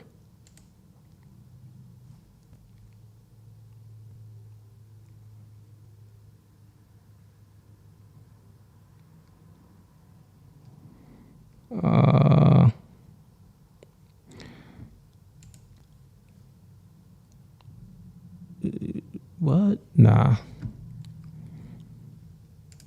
All right. What I'm doing is actively looking for some stuff that the members sent me. You guys would. I'm on an Instagram right now. So if you want to send me some stuff on Instagram for me to react to, let me know. Send it. If not, if no debates and no, super chats, no questions, man, we're going to go ahead and wind down. Easy night for me. I do have a scheduled debate tomorrow. I will be debating tomorrow on the Raging Tomato podcast hosted by Sarah. You've seen me debate on there a few times. You also seen Andrew Wilson on there as well. You've seen Jake Rattlesnake on there as well, my man Jake. I will be debating tomorrow at 9:30 p.m. Eastern Standard Time. I don't even know what I'm debating. I actually got to prep for that debate. Let me see. Well, she told me what I'm debating, but I didn't debate prep for it yet. So let's go to, okay. So tomorrow at 9:15 p.m. Eastern Standard Time, it's going to be me. It's going to be a 2v2 debate. Me and Speak Easy. I'm not sure who Speak Easy is. If anyone knows who Speak Easy is, or if you got his Instagram, send it in the chat and let me know so I can hit him up. But that's going to be my teammate, and we'll be going against Tally and Soy Pill. I debated Soy Pill before. He's not anything special. But the debate prompt will be sexism is good for society. Now, me and Speak Easy, we will be taking the affirmative position that sexism is good for society. Not that it's natural for society. It's, basically, gender roles people would consider to be sexist. So basically, that's what we're going to be debating tomorrow at 9:15 p.m. Eastern Standard Time. I'll do some debate prep for it. And actually, you know what? We can maybe do a little debate prep now. Let me go ahead and put the prompt. Let's go ahead and put this prompt in here. And let's see if we get people with some opposing views to come on up and we can debate prep for it right now. I can debate some people if you guys have some different points of views on it. So let's, where are we at? Let's do this. Do that.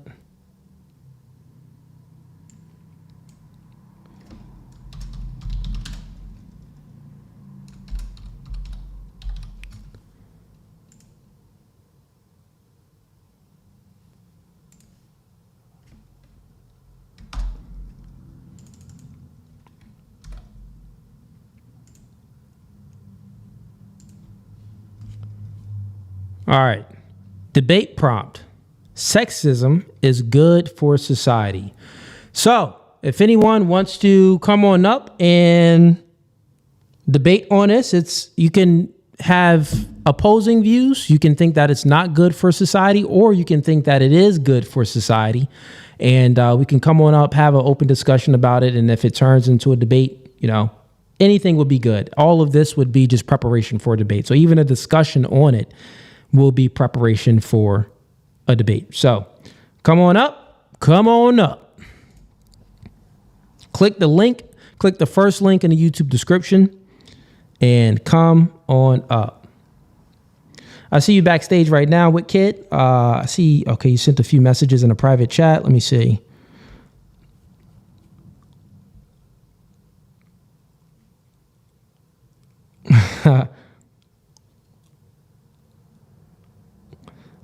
Yeah, you know what? You don't have to try to. I'll bring you on up, Wicked. So yeah, you wouldn't have. What's going on, man? You wouldn't have to try to take the other side. So it's just all debate prep. So just the discussion is fine. So you can go ahead and give me your. Why do you think sexism is good for society? It really would all, in my opinion, depend on how you want to approach. Most likely, I feel that they're going to take it in the negative approach of, let's see, what's the word I'm looking for, as being like rude towards women or being disrespectful towards them. Yeah. I think that's the approach that they're probably going to take. Yeah, and they're also let's bring up the definition of sexism they may. And the thing is, we're probably going to have different definitions of it and stuff like that too. Yeah, there's going to be a lot of semantics. That's going to be and I'm going to try to get the semantics out the way right off the bat. So if we look at the definitions of sexism, it's prejudice, stereotyping, or discrimination, typically against women. Like, it doesn't have to be against women. It can be against men too, but this is what Google says. Well, don't you know, men never, they can't do anything, right? Facts. Even Google, listen, we can't Google is sexist itself. It says typically against women. What do you mean, Google? You're not neutral here. Like, there's not sexism isn't done by women to men. It doesn't matter whether you're a man or a woman. It doesn't matter. So that's basically what sexism is. And let me look for another definition of it. Is there any other? Let me see. So what is sexism in simple terms? It says, in simple terms, sexism is prejudice, discrimination, or negative beliefs based on a person's sex or gender, often involving the idea that one sex is superior to another. So they may take that approach. They may take the approach, well, sexism is the belief that the man or the man is superior than the woman, or the woman is superior than the man. And I'm like, well, that's not my definition, because I don't believe that men are superior than women from a physical standpoint. From a physical standpoint, yes. But like overall, just superior? No, because we both need one another. We need. No, it's everything that a man isn't is what a woman is. Everything a woman is what a man is. So there's no superiority when it comes to that. Yeah. So if they take that approach, which I'm sure Soy Pill will. Soy Pill's 100% going to He's going to take that approach. 100%. He's going to be like, well, sexism is the belief that you're always going to look at the person and you're going to have this superiority complex. They're going to be like, I'm better than you because I'm a man. That's the approach that he's probably going to be taking. From any content I've seen from him, it's always the men think that they're better than women, and women can just do everything that a man can do. And then from my first, why he wears that hat with the spinning thing on my first debate, I only had one debate with him, but for my first debate, he kind of he tries to play the middle position. He tries to how he words things. He's not too firm on this or not too firm on that. He uses feminist language, but trying to act like a man. Yeah, homie. Yo, that's kind of what I feel like he does. That's facts. Because he'll play the side. Because anytime I've seen him, I don't know if it was in your last debate that you had with him, but I believe, wasn't he saying he was trying to take the feminist position at the same time being like, look at me, I'm a man, I'm muscular, I can work out. It was. Was that with your last debate? Yeah, it was the debate that I had against him. It was, right? He was just taking some, very feminist positions, but a lot of his positions that he takes, he'll take the middleman, and he always say some. Well, like some, not all, and then he kind of takes the some position where he's on some of the patriarchy thing, but then on some of the feminist type of stuff. You know what I'm saying? So. Yeah, it's like he's like, I agree with you, but they could also be right. Yeah, he'll give some exception to the rule type of garbage. It's always the exception. I never get it. That's how they think in exceptions. They think in exceptions. What's going on, Tyga? How are you? What's up, Tyga? Good. How are you guys doing? Pretty good, man. What's your thoughts on this debate prompt tomorrow for is sexism good for society? Yeah, was Soy Pill like the dude that you had the 2v2, you were with Jake for that 2v2? Is that the one you're talking about? Yeah. Yep. Uh-huh. Yeah. It was me and Jake versus Soy Pill and Wick. Yeah, Wick. Yeah, both of those guys are lunatics, right? Yeah. Soy Pill, he strikes me as the guy who's he's just done nothing but ingest protein shakes and creatine, right? And he thinks I'm masculine, right? But I'm going to simp for women though, and blah. Anyway, do you really need debate prep for that? I mean, okay, sexism. Yeah, not really. Okay, sexism is sexism good for society? My thoughts on that would be okay, is it good? It might be good if we were to apply it to a trade job. Let's say you own a construction company. You're not going to hire women, right, to build houses and shit, right? You're just not going to do that. Oh, wait a minute. But then Soy would say something. Soy would say, well, what if there's women that's strong just like men, and they can actually, beat out some of the men when it comes to these physical standards. And then you'll have to be like, Soy, it's an exception. So here, I just thought about this, right? They're going to continually use the exception to the rule, right? And is what I think is going to happen. Yeah. Why can't we just flip that on them? What if there are exceptions where it's good? Then all of a sudden you would have to be right. Mm-hmm. Mm-hmm. Yeah, and that's what it's going to come down to. And the thing is, essentially, use their own logic. Yeah, and the thing is, when we do that, what they're going to do is they're going to, their entire, I don't know about the other person, that telly person, but their entire moral belief system is totally different than ours. You know what I mean? They believe in Narnia land, and the world started from the Big Bang, and they believe that we came from monkeys, and they don't believe in objective morality. Everything is subjective, everything is relative. Yeah, it's all preference based, right? So even if the thing is, it'd be actually a little hard to get them to agree on some of the good that sexism can have in society. That would be the thing. It doesn't, but all you have to do is to get them to agree on one, because it's an exception. You only need one agreement. True. That is true. That'll be that is an debate over. You know what? I think that's a good strategy to go into. I'm not going to let off either. I'm not going to let off. No, don't let. You got to stay on it. You can't give them any ground. First of all, but if you can get them just play their own game, essentially, if they try to play the exception to the rule, okay. Well, if you want to say that the exception to the rule makes you right, then if I can give you an example to an exception to the rule that you agree with, I therefore have to be right. Tonight, I'm literally going to write down many exceptions to the rule that may be good.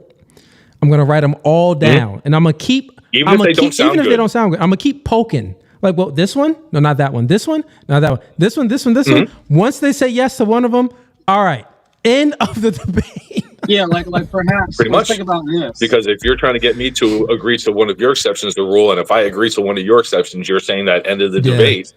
Okay, well then let's just do the same thing. It could go that way. Go ahead, Tiger. Okay, imagine.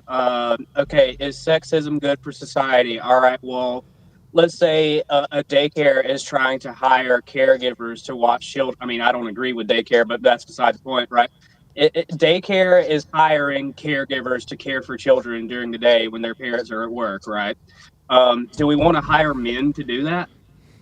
Like what is that? Is that an example of sexism being okay? Like, we're going to discriminate against men as far as hiring caregivers for daycare. We don't want a bunch of creepy men watching our children at daycare, right? That's fucking weird, right? So then there's an exception to the rule, maybe, or the rule itself. I don't know, but yeah, you get what I'm saying. That's facts, man. But yeah, this is gonna be easy. This is gonna be an easy debate, man. They're just going to talk fast. Yeah, it's going to be a lot of semantics. With Soy Pill, it's going to come down to semantics. Speakeasy? Do anyone know? Do you know who Speakeasy is? I've seen a few debates.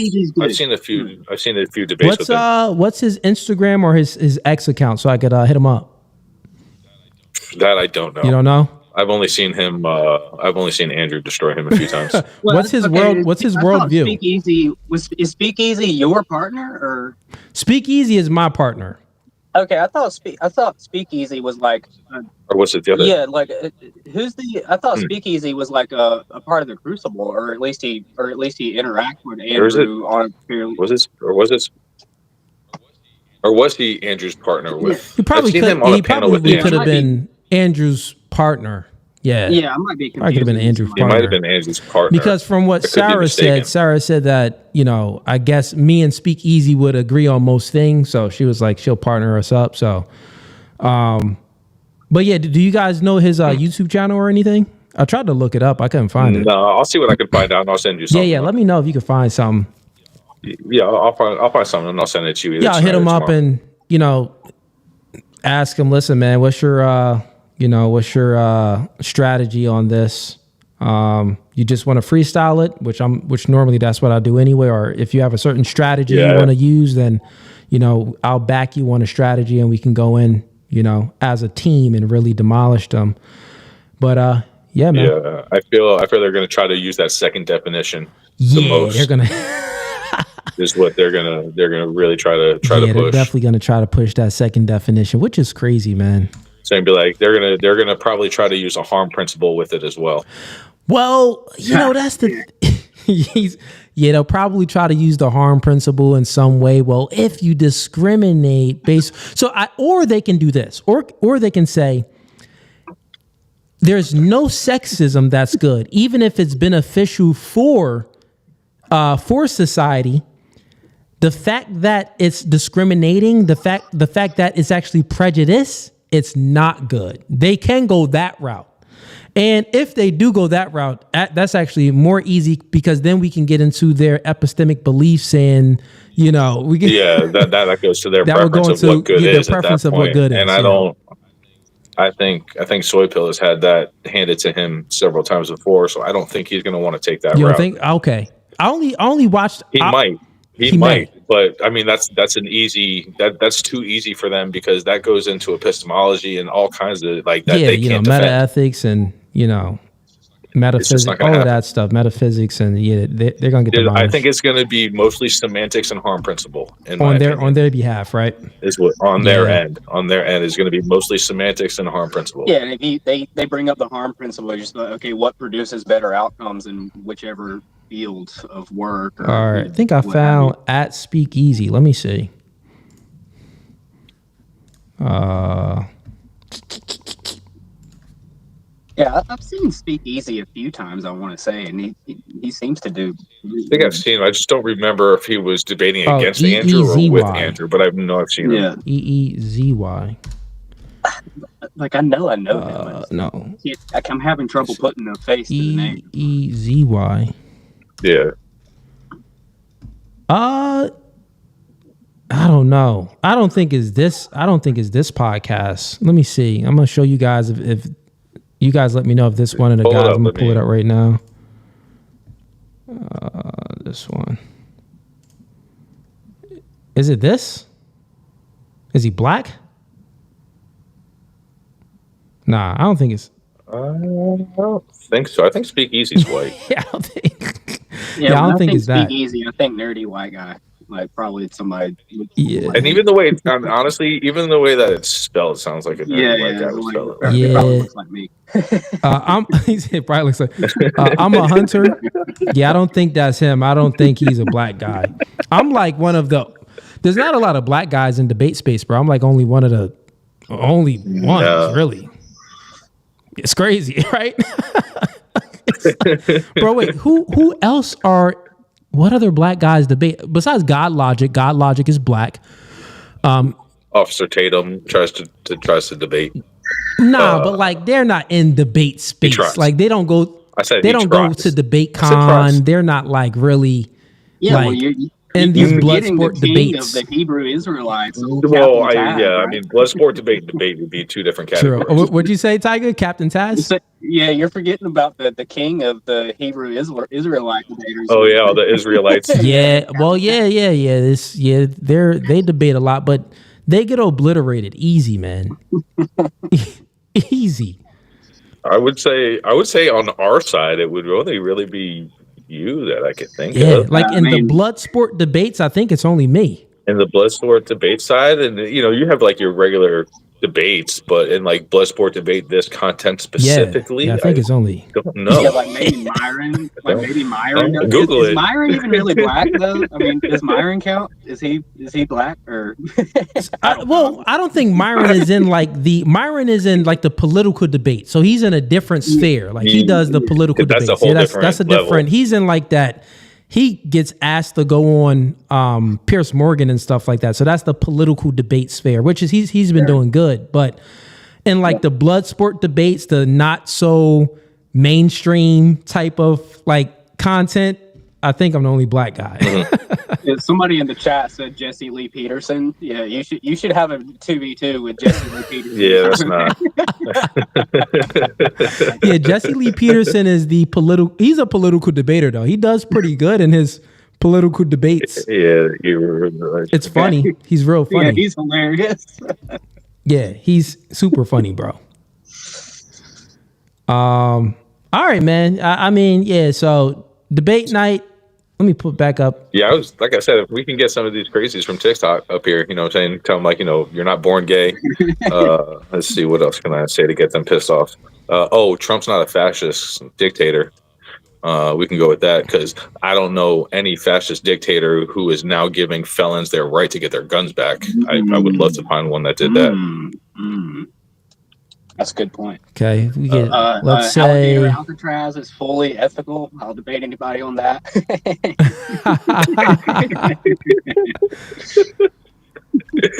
Oh yeah. They just had that raid at the Hyundai plant of 400 Asian workers, illegal Asian immigrants. Yeah, you sent me that. Yeah. At the Hyundai plant. That's wild. Yeah, that shit was crazy. But listen, boys, we about to wrap up then. So we got no people coming on. We still live on TikTok too and Facebook. But I gave y'all 2 hours today, man. So are you not entertained? Appreciate of course, it, man. Cooley. But other than that, man, tune in tomorrow at 9:15 p.m. I'm gonna go live on my channel too. So come on over here. I'm gonna do a stream with Raging Tomatoes. So yeah. All right, man. Cool. Yeah, and I'll see what I can find for you, and I'll Cool, send man. it to you. Appreciate you, man. Have a blessed one, fellas. All right, man. All right, chat. This podcast is no Fugazee. Yeah, I'm looking kind of thorough, man. Got his weight up, man. Waking up 2:0. I lost some weight though. I ain't gonna hold you. I was waking up like 205. I think I'm waking up like 198, between 200 now. I caught the stomach bug last week. Man, homie done lost weight. But it'd be like that, though. It'd be like that. The bounce back is easy. Very easy. Okay, we got someone that came up. Let's see. Was good? Welcome to No Fugazee Podcast. Are you here to debate? Yeah, I actually wanted to debate. Oh, perfect. All right, I was about to wrap up stream, man. What you want to debate about? Two things, actually. So, Okay. Something that he said prior about, I think it was, what is it, God not making people gay? That was interesting. That I would have been down to debate, but I actually came on to debate feminism, ironically. Okay, you came to debate feminism, and what's your name? Where you're from? All right, so my name's Chaos from the centrist perspective, and I'm from Jamaica, Queens, New York City. Basically, my entire I want to quickly get your position. Let me get. I'll give you the structure of how it's gonna go. Let me get your definition of feminism. Got you. My definition of feminism, from what I currently see, I think it was equality for just everybody in general. But I want to specify something before we get into everything. Okay. I'm more or less arguing from the standpoint that I feel like feminism isn't the root cause for men and women's downfall in society. I actually feel like it's the internet. COVID propagated it. And because of our lack of social skills and how we use the internet now as a lifeline instead of a tool how we used to, I feel like that's a big thing. Okay, real quick. Do you think feminism is good for society? I think it's honestly a net neutral. And what I mean by that is you're going to have individuals that go into feminism and it could benefit them. It could do a lot of positive, do a lot of good in their lives, and they could flourish. On the other hand, you could have people that go into feminism, destroys them entirely, right? And, I look at it and I think to myself, well, okay. Okay, so you went to I asked you, is feminism good for society? You said that you think that it's a net neutral for society. Neutral, yes. Then your reasoning, you went to the individual basis. Right. So individually, a woman in a workforce where maybe she didn't have certain opportunities that she would have prior to feminism and prior to the economy that we created, and we have these jobs for women with air conditioning, these call centers, XYZ. We can see how it can be beneficial to, on an individual level, if a woman wants to make money.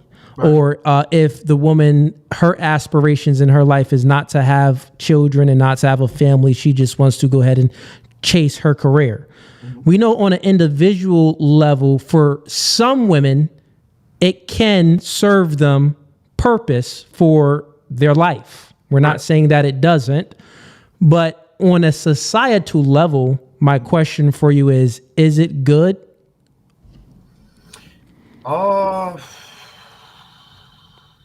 Societal level, I would say that I would still say individualistically, because there's outliers. That's the problem. As a blanket statement, is it good though for everybody to try or do?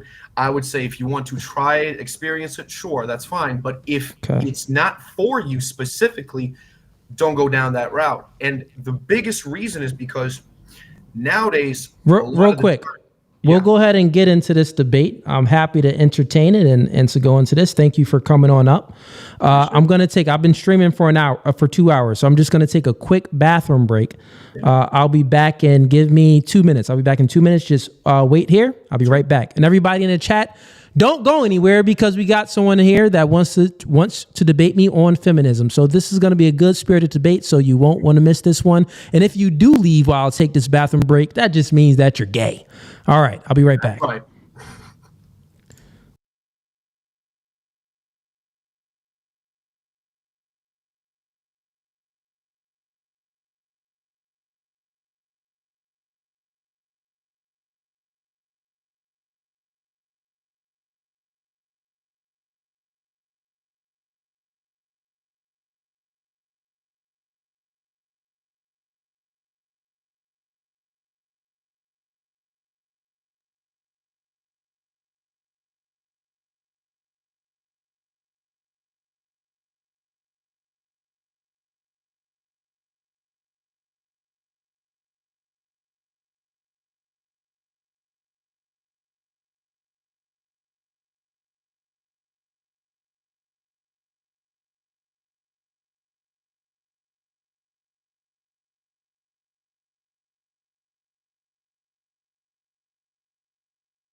All right, we are back.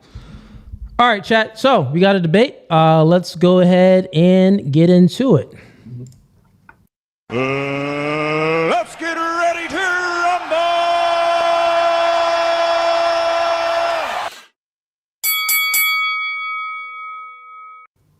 Okay.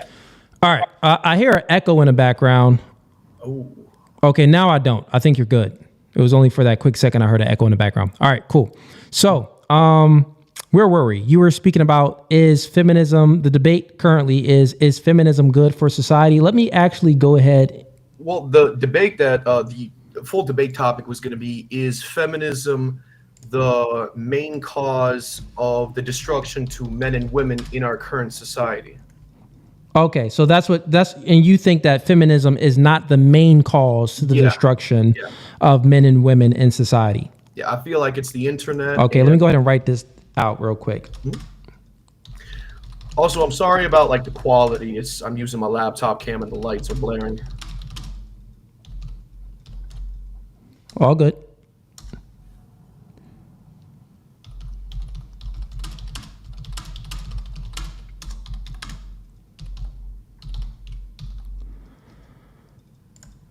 All right, I just want to put this up here so we have it, and anyone else that comes in, they can know what we're speaking about. Is feminism the main cause for the destruction of men and women in society? Okay, cool. So you take the affirmative position that feminism is the main cause of the destruction of men and women in society. And go ahead, the floor is yours. I believe one of your reasons you said technology. What else? Yeah. So a big thing that I would actually say is the main thing is technology, and I'll break down multiple reasons why, how we got here and everything. So in a nutshell, back then, like when I was younger, when we used to go outside all the time, it would be basically socializing, talking to people. We would use the internet as a tool in our skill set, but our main skill set was our socialization skills, how we would be able to talk to everybody and everything. The more advanced technology really got in today's day and age, the easier and the more comfortable and complacent people got. Less communication with people in real life, more communication with people online. Big problem is the fact that when men stopped socializing so much, it ended up declining their own social skills, where it got to a point where, let's say a dude sees you, right? Red pill, takes a prescription. He takes that prescription, goes to a woman, does his thing, woman rejects him. This man is now thinking, well, wait a minute, I use the prescription. Why isn't it working for me? Well, it's probably because you don't have the social skills to use the prescription. A big problem is a lot of these things in society that are unwinding is because a lot of people nowadays, they don't exactly, talk to each other more in person. Saddest thing is, if I ask anybody, even in the chat, when's the last time that you hung out with a group of your friends and nobody used a telephone? Nobody even had a cell phone on them. You were just all chilling in the moment. Okay. And I guarantee you a lot of people won't even remember, just because of how convenient it is. And the big thing what ended up happening is the bar is now set like this for women. When they see that, men can't communicate. You have then feminism coming in saying, oh, well, if the bar for men is here, feminism's bar is over here. The woman doesn't have an exact point of reference because there's not a lot of people in her life that are breaking down what they went through. The social skills are pretty much limited. So she decides to take a shot in the dark, go down the feminism route. Can it work? Possibly. Can it not work? Possibly as well. The ones that don't work and fail internally, they ask themselves why. But a big reason is because the more reliant that we got on technology, the less reliant that we became on ourselves. We use technology as a lifeline instead of a tool like it was supposed to be. And when it came down to COVID, everybody had to be inside. Communication was low, interaction was low, and it really messed up people's social skills in terms of going outside and actually communicating with the other sex, communicating. Okay. I think I get your argument, and thank you for. I wanted to give you some time so you can elaborate on the whole technology part. So, once again, you are on the affirmative position that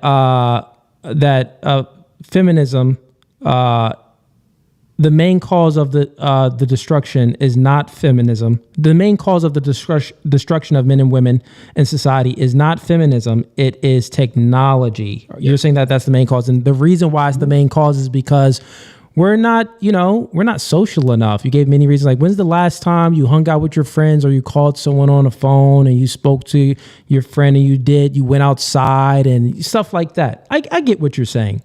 So let me ask you some questions on your reason of why this is the cause. So do you know that feminism started in 1903 by some suffragettes, women complaining and having views on the patriarchy and them being in the house and not working and incurring debt? They viewed it as the patriarchy and the nuclear family as being oppressive. You know that, right? Yeah. Okay. And this is prior to the internet, right? So prior to the internet, feminism already came about. Feminism already started. The idea of feminism already started. The patriarchy is oppressive. The nuclear family is oppressive. Women, we want to go ahead out there and get into the workforce and be equal to the man. Got it. So how do you reconcile that with what you just said? You said technology, but feminism started before the technology, like the internet, was created. So I see feminism as one of the strings, and it's basically like a prescription, right? So you pull up to a pharmacy, you get your prescription, everything's solid. Now the pharmacy evolved so much where it became so convenient that the door to the pharmacy ended up in your living room.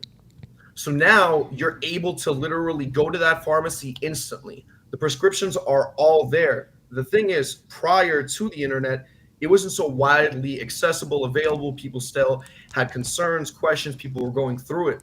Accessibility of the internet happened. The internet made feminism seem like, oh, this is such a beautiful thing. The bar is raised here because the social skills of men are here. You should try it out.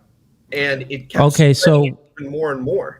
Okay. That doesn't answer the question, though. My question is, how do you reconcile with the fact that you made the cause of feminism is technology, but feminism started, and the technology you use there's many different technologies. We can speak about the motor vehicle industry, many different things when it comes to technology, how certain infrastructures and how we have that.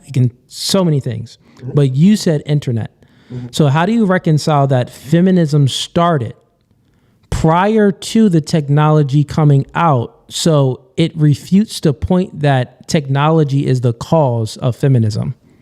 No, I'm saying technology is the cause of the destruction. Feminism can be a thorn in the bush, but the root of the bush itself is the internet. So the internet is the destruction of men and women. Okay, so that's what you're saying. Yeah. So if the internet is the destruction of men and women, but not feminism, then feminism started before the internet started. Right. And do you know that prior? Okay, so what's some other things? What some other things would you consider technology? Give me other things other than the internet, because if you're going to stay on the internet, I can refute that fast, but I want to try to throw you a bone here and give you something else if you want to say before I get into my rebuttal. Sure. But I just want to specify something. I'm not saying that feminism wasn't one of the thorns that did it in for men and women. I'm just saying that it's not the bush. The main cause. That's the debate. Right. Feminism is not the main cause of the destruction of men and women. Right. Okay, I'll just go ahead and refute that real quick. So technology would just give whatever we are currently doing more fuel. Right. That's all technology does. So whatever we are currently doing, our moral compass within our society, how we view good and bad, justice and things like that, however we view things in society, technology would just give, however we are viewing it, wherever we are moving towards, it would give it more fuel, meaning that we'll move towards this thing faster. That's all technology does. Right. So I say that to say, if feminism caused the man, I say that feminism causes the man and women, causes the destruction of men and women in society because it separated men and women in society. What it did was, like you said, you believe that feminism for everyone to be equal. Well, the thing is, we can't try to equalize everything because it's impossible, because there's men that aren't equal. Nigga, you're not equal to me. I'm not equal to certain people. And especially when we're speaking about the genders, we can never be equal. But at least if we're speaking about men, at least we have the same capacity. Yeah. From a physical standpoint, we would have the same capacity when it comes to the economy. You get what I'm saying? When it comes to the intellect, we may have a different capacity there, but if you can find a void in the market before I can and supply to that and bring a supply to that demand, then you can, make some money and, make it good in the economy much, much better than I can, even if I have the intellect.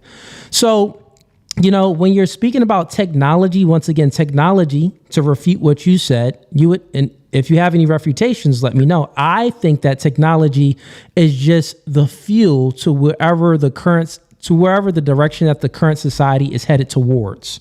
So since the direction of society, because feminism started before the internet, this made the direction of society to women to enter the workforce, women to try to strive to be equal to the man and have the mindset that they can be independent of the man and they don't really need the man.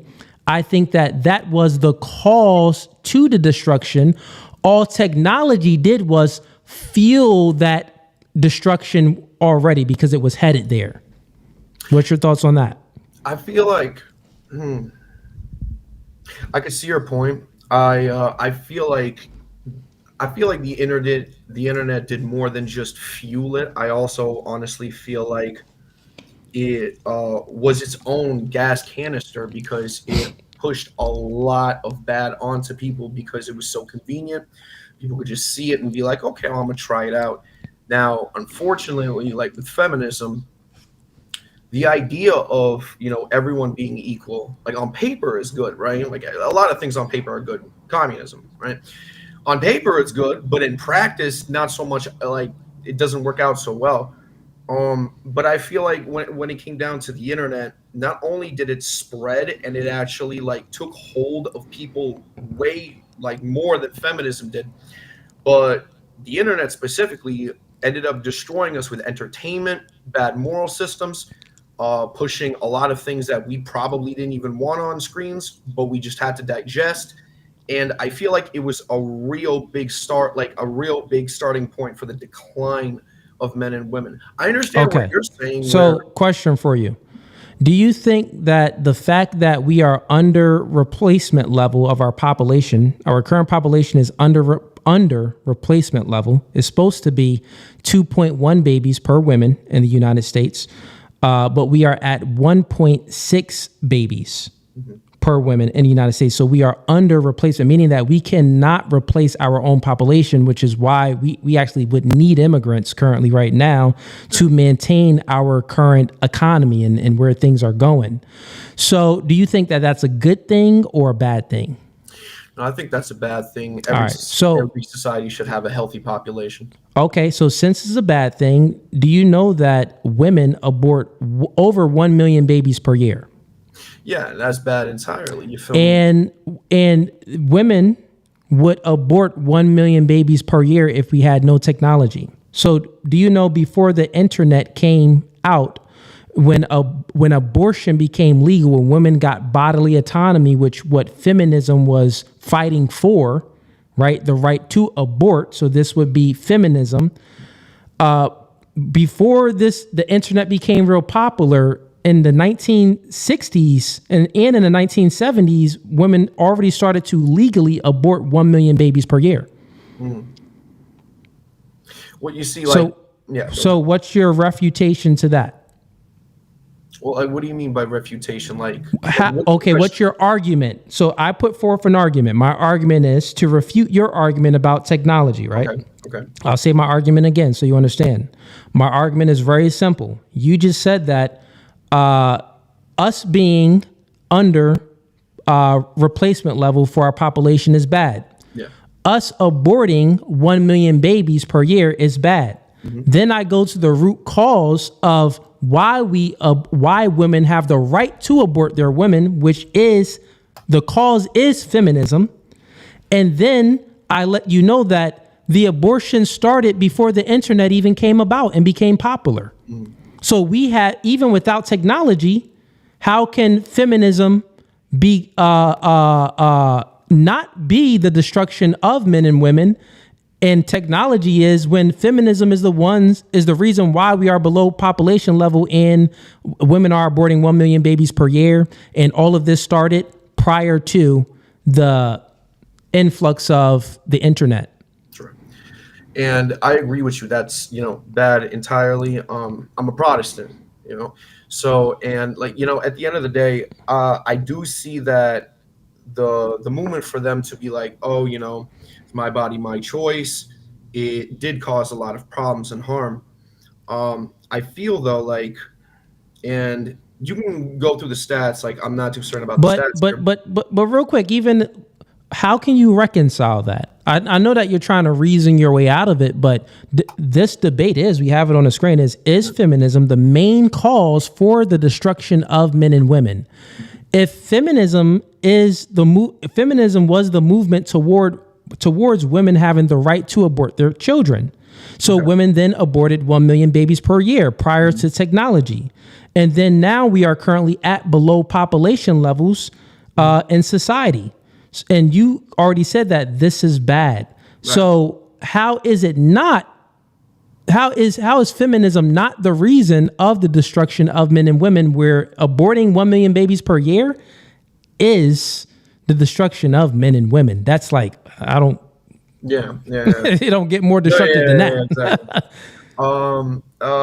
Exactly. It's do you concede?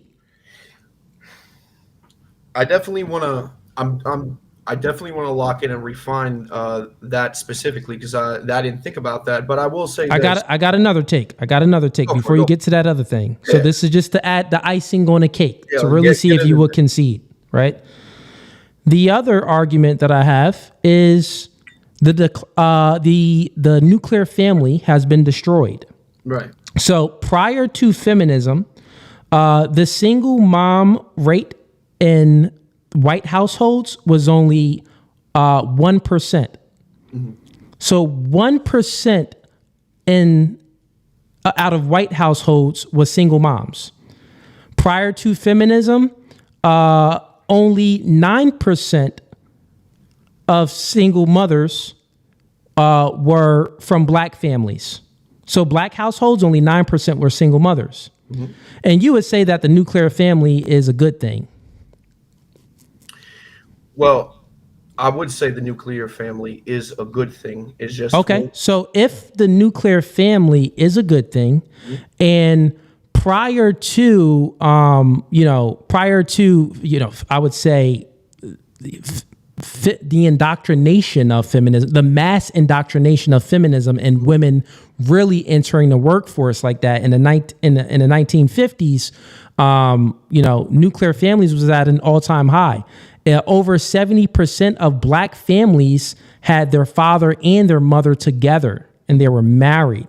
And 99% of white families had their mother and their father in a household. It was a good thing, right?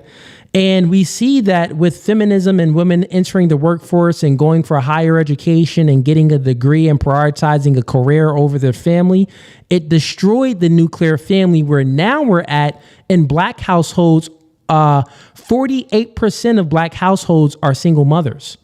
And then in white households, 16% of white households, studies show in 2023 is single mothers. So it increased. So from white households, it went from 1% to 16%. And then in black households, it went from 9% to 48% of black households are single mothers now. Oh, wow. So when you look at this, I would say that the cause of this is women entering the workforce and getting higher education, which is the indoctrination of feminism, which destroys the nuclear family, which is the debate prompt is feminism the main destruction of men and women? Well, if you're destroying the nuclear family, you are destroying men and women.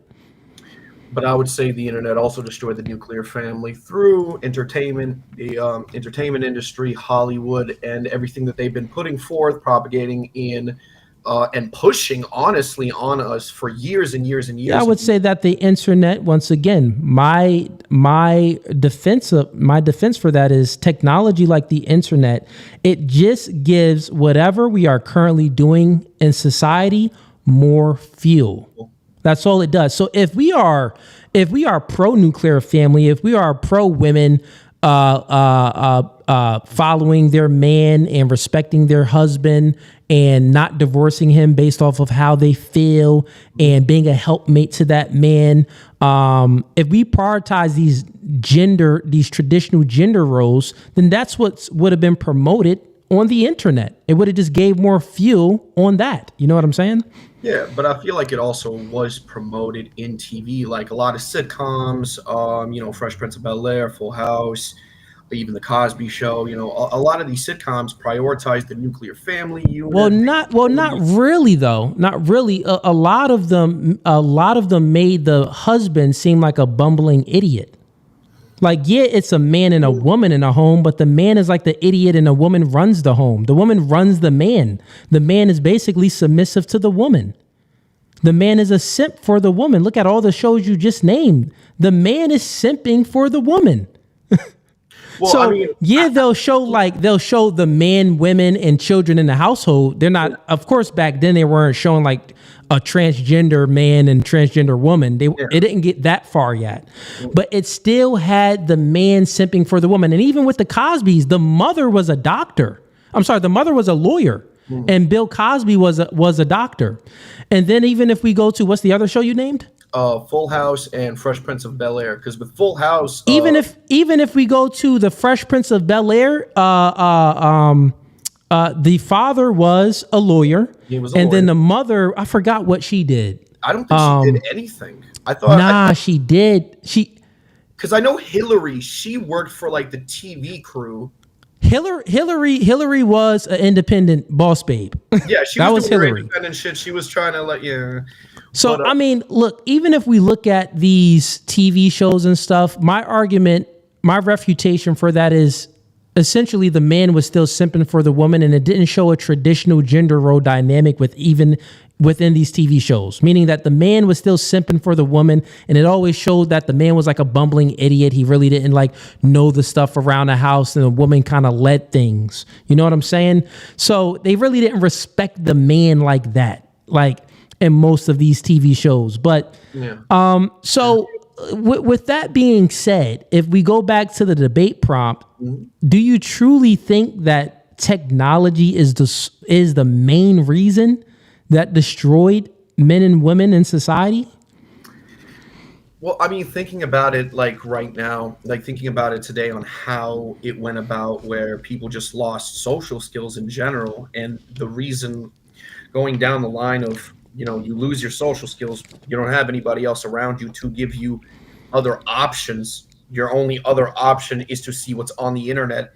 And if the bar on the internet is this high, you decide to shoot a dart at a dartboard because you have nothing else to like really go by, and you decide to go down the feminism route, and your life is destroyed. That's because there's no one else prior to that has why communication skills. You know why the children adhere to the internet and what they see on social media? You know why that's what they follow? Because they don't have a father in a home because of all of these single mothers. So fathers, like, think about it. Women and children are more susceptible to outside influences, like negative, bad outside influences, than men are. Men, we kind of rebel. We naturally have this innate responsiveness to disagree with most things. This is why, most men debate, because it's like, nigga, I think I disagree with that. Yeah, exactly. Women, they don't really want to debate. They're like, I want to agree to disagree. I want to go along to get along. That's women's behavior. So if there's a man in the house and indoctrination through the TV or through the internet is trying to infiltrate the child's mind, well, the man is the disciplinarian of one. Turn that TV off.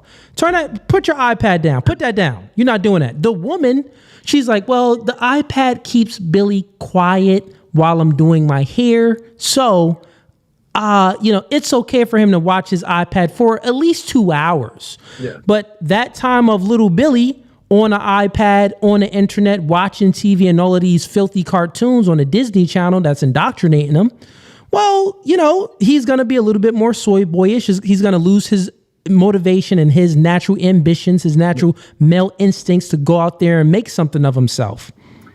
I feel like it also depends on culture. Like, so for example, culture as well, but go ahead. I'll let you land your plane. So I'm Russian, first generation. My mom's Russian. Never met my dad. This, that, and the third is cool. My mom works for the United Nations, and she never really had enough time to take care of me. So basically, like, I live in a hood in Jamaica, Queens, right? The streets ended up raising me. Was that conducive? No. Did I go down a bad path? Yes. Did I get out of it? Yes. Am I very happy and wealthy now? Yes. The thing is, though, but once again, I understand culture, but your argument isn't culture. Your argument was technology. No, yeah, I understand, but I'm just saying, like, but even when because I was just answering your point that you made prior. That's why, is that certain specific cultures, even if you do not have a father, like your mom, your grandparents, they'll rail you to do things. You'll make sure you get it done because that is part of your culture. Now, if we're just talking about, somebody who's genuine, like just American, white American, just has a mom, this, that, and the third. Yeah, I agree with you. Honestly, you need a strong, forceful hand in the family unit to be like, yo, why are you doing that stupid shit? Don't do that. Like, you know what I mean? Like, go do your homework. Go do something conducive. Go outside. I get what you're saying, but what you're missing to understand is, prior to the feminist movement, let's just say the 1950s, but even, we were always in an ideological war, I would say. We've been in an I can't even pronounce it, but we've been in the ideological war for at least like 100 years now, or more than 100 years. But theology used to inform culture, and culture used to inform politics. So it was ground up. So theology, morals, God, religion, stuff like that. This informed our culture. And then since it informed our culture, this then informed our politics, the rights, the things that, we make legal or illegal in America, stuff like that, right? So when you think about feminism, feminism is an idea. And that idea is to dismantle the idea of God, religion, purpose, these traditional values, the family unit, stuff like that. Yeah. So even if we think about this, feminism is the idea to dismantle theology. God, these niggas don't believe in God. They don't believe in God at all. Most of them are atheists, or they're like fake Christians that got an LGBTQ flag hanging up on their church. So when you look at this idea of feminism, it was actually to dismantle theology. And if theology prior to it would inform culture and would inform society, well, the reason why culture is rotten right now is because feminism destroyed theology, and now we're living in la la land, and people are thinking that a man can be a woman and a woman can be a man, and these women are thinking that they're equal to a man. Yeah. A big problem with that is the fact that I see it as feminism as being like just a big thorn, but I feel like the fact that it spread so quickly, instead of everyone really using their common sense and they just decide to go down this line instead of really thinking about it thoroughly, I feel like the fuel itself would have been the main cause because of that reason. And don't get it twisted, I agree feminism did a lot of bad to society. But that doesn't make any sense. So you're saying, still you're going back to technology. So you're saying, like, I can't. I'll give you my line of thinking. So like you can meet me at least halfway there. So like, sure. This is what I just can't parse, is the fact that like, let's say we all actually, technology was at a minimum. We were at it like we were before. We had our social skills, and the internet was just a tool. I really feel like feminism would not have infiltrated the family unit and done that much damage to society as it's done now, because we're so reliant and comfortable on the ease that the internet provides us, because half the time people be like, oh, I'm gonna just search up what I want. But women started aborting 1 million babies per year once it became legal. Literally, like once it became legal, they started aborting. So we still would have been below replacement level in our population currently. So that this would still be the destruction of men and women, because they literally, a study came out that there was 28% of Gen Z has been aborted. Jesus. 28%, a third of Gen Z has been aborted. That's terrible. And it's sad nowadays people don't value So life. if that's not the destruction of men and women, I don't know what is. Do you concede? I definitely see your point. You see it, but you're not making any concessions, man. I know, man. Like, I'm thinking about it, because it's like, I got a question for you, and then all right, you break down for me. Do you feel like the replacement levels would have been as low as they are now if our social skills were up here and we use the internet as a tool? Do you feel like the levels would just be the same as now? Or do you feel like the replacement levels would be a bit higher because we're actually using our skills to talk to each other and probably communicate? Yeah. So when you give women the right without any consequence to an abortion, they don't have to give a reason to abort. They don't have to give a reason when feminism fought for no fault divorce, meaning that they were no longer obligated to give a reason why they want to divorce their husband. When you give women these certain rights, we've seen that they took advantage of these rights. They abused these rights that were given to them by men. They abused them and they aborted 28% of Gen Z. They used them and they abort over 1 million abortions per year since the 70s. This is what women have done. So even if we go ahead and say, well, technology or anything like that, that has nothing to do with anything when we're speaking about two factors. Even if women are gonna social skills. Well, with internet, people lack social skills. Social skills has nothing to do to stop this chick from aborting your kid. It ain't. You know how many men be like, I love you, I really want you, this and this. Well, I don't like you no more, Kyle. I'm divorcing you. Baby, please don't kill my child. I don't want this kid and I don't want you. Off with the baby. Yeah. Social skills is not doing anything. The thing is, we do know that there are negative effects when it comes to dating and relationships because men and women, especially men, I would say, lack a lot of social skills. They're not really courting women to that degree, but it wouldn't have been to this degree. So, for example, if we didn't have feminism and women thinking that they're equal to a man and they're prioritizing a family, they're prioritizing their career over having a family and children, if we didn't have that indoctrination there, even if we had this technology, chicks would be more likely, their hypergamous nature would still be there, meaning that they want the best and then they have all of these options to find the best, but they would still have not been indoctrinated to get into a career and follow their man. They would be in relationships and being led by a man. So it still would have been healthy, good relationships. But my point is, when it comes to social skills and the internet and the things that you're trying to lean on to justify why technology is the cause, it doesn't correlate to women having the right to abort children with no reason and women having the right to divorce their man and break up a family for no reason. And this would be the destruction of men and women in society caused by feminism. But I would say that, abortion is more or less an individualist position, and it doesn't really have too much to do with feminism itself, because it is the individual that is going down the lines of getting an abortion. Now, when it's 1 million babies per year and a third of Gen Z, I think it's off the individual level and it's more on the indoctrination. It surpassed the individual level and it's on the societal level. Do we have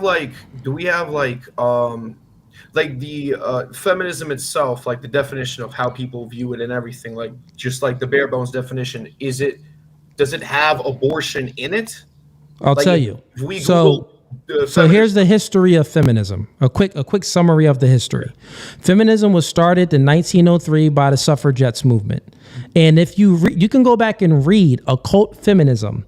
Their original writings is called occult feminism. And these women original writings that had this idea, they say that they view the patriarchy as oppressive. And they view the nuclear family as oppressive because the nuclear family is what keeps creating, is what upholds the patriarchy. Mm-hmm. So their entire idea on their entire prescription is to destroy the nuclear family, and they want to, and therefore egalitarianism, to make men and women equal in society, not just equal opportunity. With the original feminists, they want an equal outcome as well. An equal outcome is just nonsensical. It's not even possible. Yeah. You know what I'm saying? 100%. So yeah, man. Any concessions? I mean, I would still say that, abortion is a personal decision. I get it where it could have been linked to a movement, but it's still a personal decision that was like the feminism movement was not centered around abortion, right? It was centered around equality. So just because somebody's bad action, just because okay, real quick, let me ask you a question.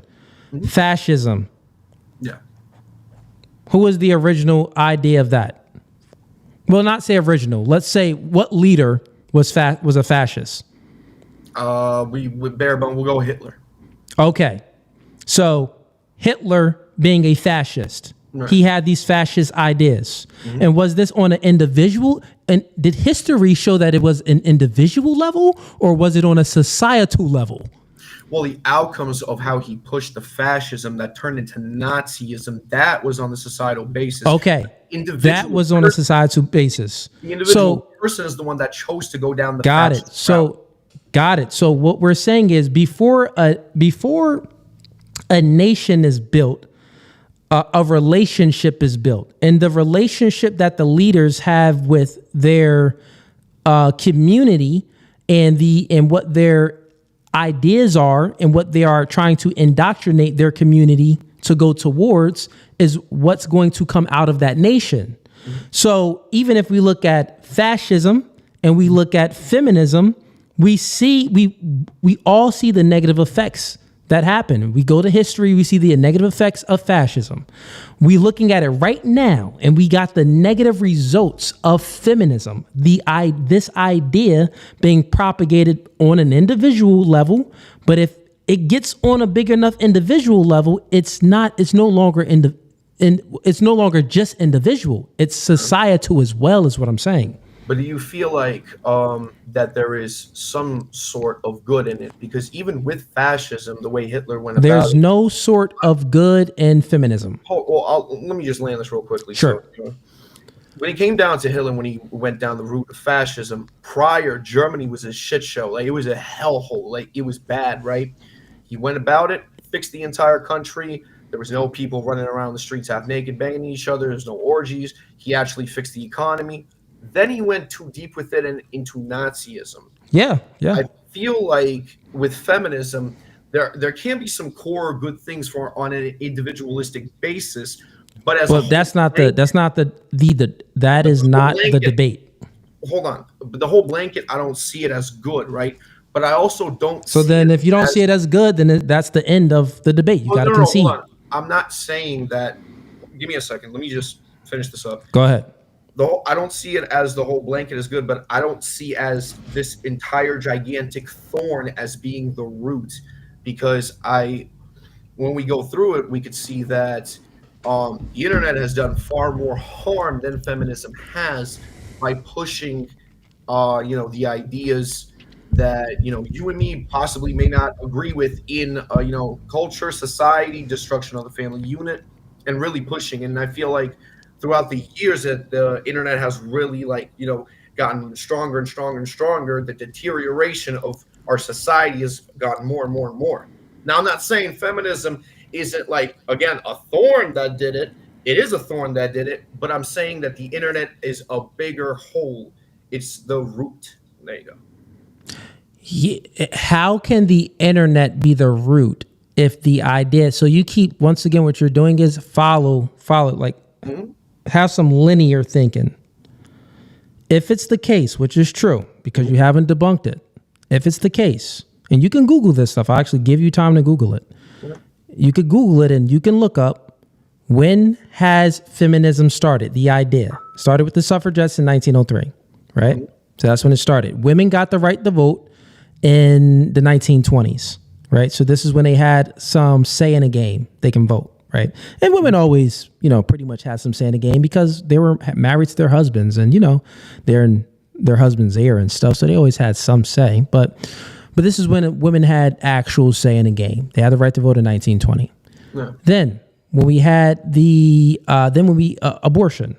Right. Now, you can say abortion is a technology because it is a medical technology.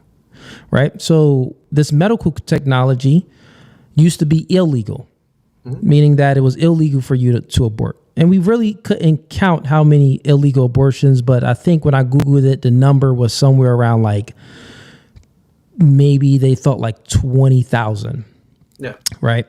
Then when abortion became legal, which feminists fought for this, right? Since they had the right to vote, they wrote it for the country to move in this direction to make it legal. So then a country moved into the direction to make it legal. This is prior to the influx of the internet and social media, especially there was no social media. Yeah, but this was prior to the internet being like popular. Niggas was still maybe in the 70s on dial-up. Yeah. But prior to that, you ain't even have dial-up really. Like it was like only the government had some access to the internet, and we didn't have the global web even yet, right?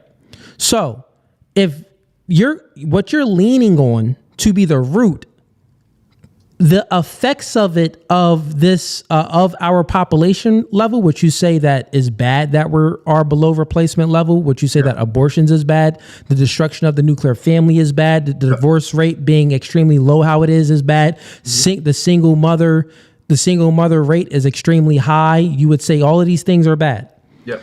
If all of this started prior to the influx of the internet, what you're leaning on to be the root, then you would have to concede or give some type of evidence or prove some type of way that, well, this didn't cause all of these negative things that you already said are negative to take place in society already.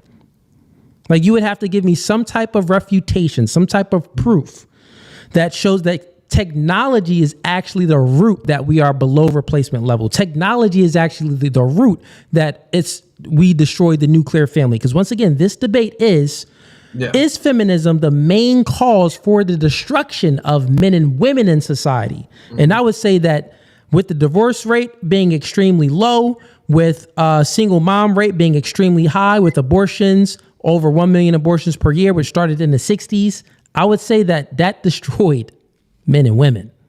And this was before the internet. So I would say that if you don't concede, man, then I just got to go ahead and wrap it up, because that would be the end of this. Yeah, don't get it twisted. Like I get it. I would definitely say that it did. Feminism did do a lot to destroy men and women. Would you at least say that the internet did a lot as well, or maybe the internet level, but break it down for me. Yeah, like I've already said, the only thing the internet did, technology overall. So the internet, all the contraceptives that women have, the medical procedure of the abortion, all of these things, these is all technology. Yeah. Women abuse this women are afforded and have permission to abuse these technologies because men gave them rights because of the indoctrination of feminism. Okay. That's the only reason why they get to use these technologies. Mm-hmm. We can have these technologies if we ain't give them no rights. You don't have the right to abort your kid, right? You don't have the right to leave your husband without a reason, a good reason. Like, then we wouldn't see all of these negative effects in society. So like I said, technology just gives whatever we are currently doing more fuel. That's respectable. Yeah, I see that. Do I have a concession from you? Yes, sir. It's been a good one. It's been a good one. Can I have you say it? I concede. Come on, man. Give it to me. Come on, man. Unfortunately, guys. Music to my ears, man. Cooley got me on this one. I do concede. You know what I mean? That was a good one. The sweet taste of victory, man. But listen, I appreciate you for coming up and having the courage to debate me tonight. But other than that, have a blessed one, man. All right, we are out of here, man. Homie came up. I appreciate you for coming up and wanting to debate. He was the only debater tonight, so we got to give him kudos that he had the courage. A lot of you people been scared.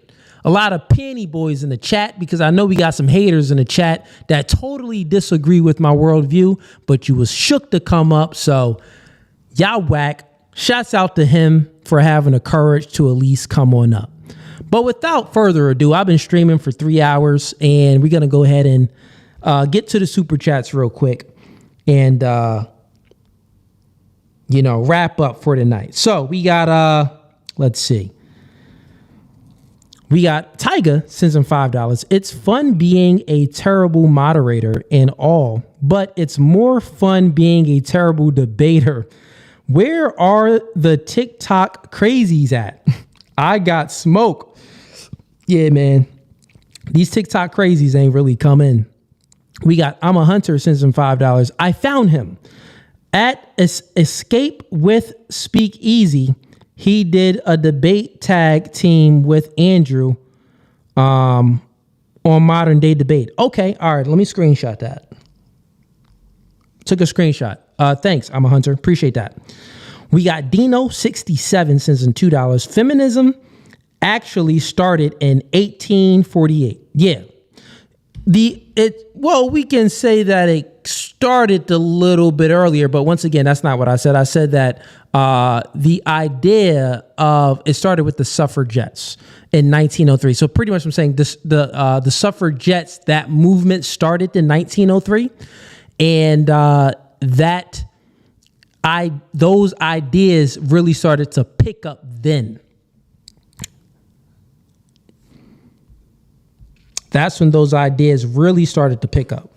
But I mean, we can even say like, even Marx, like Marxism, you know, there's a lot of other isms that led into feminism as well, because Marxism is that nigga is, you know, communism and stuff like that. That junk is feminine anyway. Like, women look to like equalize things and, you know, let's be equal, and I don't want to step on any toes because I'm emotional and these people may be emotional, so let me try to be all inclusive.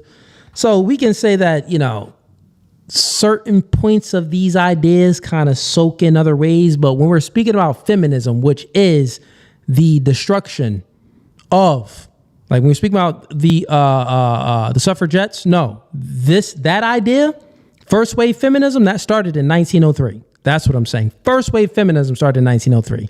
And that idea of the suffragettes, they wanted to destroy the nuclear family. They thought that the patriarchy and men were, women being in a household under a man was oppressive. Like, these were their thoughts, bro. And we see that play out in today. How, bro, a lot of y'all are in a dating market right now. You probably talking to a chick and she don't really respect you like that. Like, yeah, you smashing, but like, you know, you make one false move, she kicking you to the curb, right? She's not. Like, a lot of these women ain't really submissive. They don't really listen. You know, they're so rebellious. They think that they're equal to you. They think that their say is just as important as yours when you're paying all the bills, when you're protecting them and providing for them. Well, my say is just as important. Well, I'll listen to you, like how but it's not as important because I got the final say. So you're wrong. Like, nah, man, a lot of you dudes is suffering in relationships with women where you may be getting some box, but you know, if you lose your job, it's a wrap. You know, if you try to be a little bit vulnerable to the woman, it's a wrap. And I'll say the only reason why you would even try to be a little bit vulnerable to your woman, because you was indoctrinated by feminism, nigga. Because any man in their right mind knows that, wait, men and women aren't equal. It's not my job to ever be vulnerable to my woman. I'm the leader. Like, are leaders vulnerable to leaders in the military vulnerable to their soldiers? Oh, well, I seen the captain crying and we're in the middle of the battlefield. Bro, no soldiers are going to have any faith in you if the captain is crying in the middle of the battlefield. I'm saying all of this to say that, listen, nigga, if you are in a relationship with your woman and times is a little hard, maybe you lost your job or maybe you don't know what to do right now, don't be vulnerable, crying, complaining, or whining to your female. Go figure it out. Figure it out. Book a consultation. Third link in the YouTube description. Talk to one of your friends. You know what I'm saying? Get through it. They don't have the biological makeup to deal with the pressures of the world like we have. They just don't. To deal with the stress and all the pressures that we got to deal with on a daily basis. Niggas out there slaying dragons, trying to get a raise in their job. They don't even understand these things. Women, they get a job, they barely even fight for a raise. They like, oh yeah, I got a little 9 to 5, I'm good. Self-sufficient. I can pay for my... Look, these chicks be self-sufficient. They paying for their own bills. They're just getting by paying for their own stuff. And they got the gall to be like, I don't need a man. I can do this all by myself. Chick, you just making it. It's 2025, right? Well, what are you talking about? Groceries are expensive. Gas is expensive. Chick, you are just making it and you claiming that you independent. You don't need a man. No, you self-sufficient. You just getting by. Just getting by. But that isn't even a place that most women want to be. When they meet a man, they want to have the ability to depend on the man. So what I'm saying is most of y'all niggas in relationships, you working, your chick is working. She withholding sex for compliance from you. She barely listening because she barely listening to you, but she listening to her boss more. Think about this, chat. You got in a relationship right now. You doing your thing. You doing what you need to do. You handling what you need to handle. But, you know, it's inflation. Things are expensive. Most individuals need a 2 income in the household in order to survive. So your chick is working. But your chick was indoctrinated by feminism where she really doesn't expect male authority in a household. The only male authority she respects is the guy that's paying her, which is her boss. You in a crib chilling. Your chick comes in. And you may tell her something like, hey, when handling the kids, you know, we're going to move this way. We're going to do this. We're going to do that. She's like, okay. Then a day go by. She didn't listen to what you said. The idea that you laid down, the law that you laid down, she totally regarded what you said. She didn't listen. She was insubordinate. And you go ahead and bring it up to her. Hey, honey, remember I told you this about the kids? You know, we're going to do this and do that. And she's like, oh, well, yeah, well, I thought, you know, since he was this and, you know, I really wasn't feeling this. I wanted to do that. She's trying to negotiate with you. Your woman is trying to negotiate with you. Meanwhile, when she goes to work and her boss tells her to do something, this is how the company's being ran. I need you to do this. I need you to send these emails. I need you to do that. She adheres to all of it. And guess what? She's very organized at work. Super organized. Desk organized. She's sending emails at certain times. Super organized. And say if she does mess up at work, she never tries to like argue with the boss. She's just like, okay, boss, sorry about that. I'll go ahead and get it done.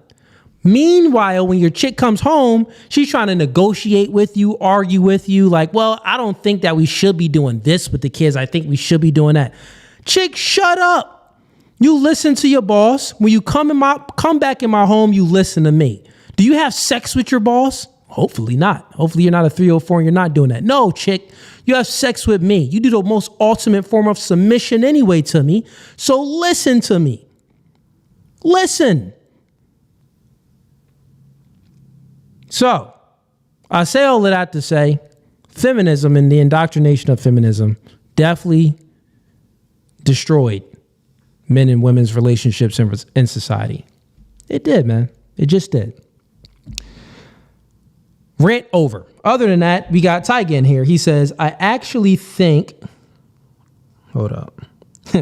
He says, I actually think that guy made some good points. He's just blaming the gun internet for the unaliving feminism. Hopefully he comes back.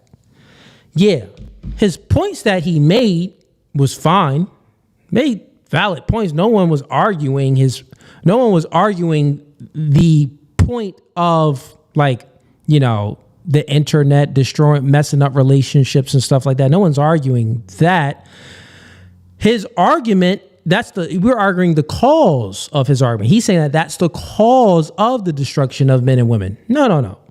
That's where he lost that. That isn't the cause of it. So that's the thing. Sometimes, and this is the thing, what I want you guys to learn here, chat, manipulation happens when you focus on the effects instead of getting to the root cause of things. He was focused on the effect and he thought it was the cause. Technology is an effect of the destruction of men and women in society currently today. These chicks can post thirst traps and get a lot of attention. These chicks can do many different types of technology, not even just internet or social media. but the root cause of it. Technology is not the root cause of it. And I had to, rip him with that, with just speaking facts today. So, all right, chat, I got a debate tomorrow. The debate tomorrow is going to be on sexism is good for society. I will be debating on the Raging Tomatoes podcast. So stay tuned. I'll be going live at 9:15 Eastern Standard Time here on my channel. And it'll be a 2 versus 2. So me and Speakeasy versus Tally and Soy Pill. Other than that, man, this podcast has been No Fugazi. I appreciate everyone that's been supporting. Before you go, send in a super chat. Oh, we got a Priya sends in $20. Free hef. Hey, man, free hef. Free the big bro. Shout outs to you. Free the big bro. Free hef for sure. I appreciate the love on that. Okay. Tonight was great. Thank you for supporting. Like the podcast before you go. Subscribe if you already didn't. Other than that, peace. We out. Why are you running? Why are you running?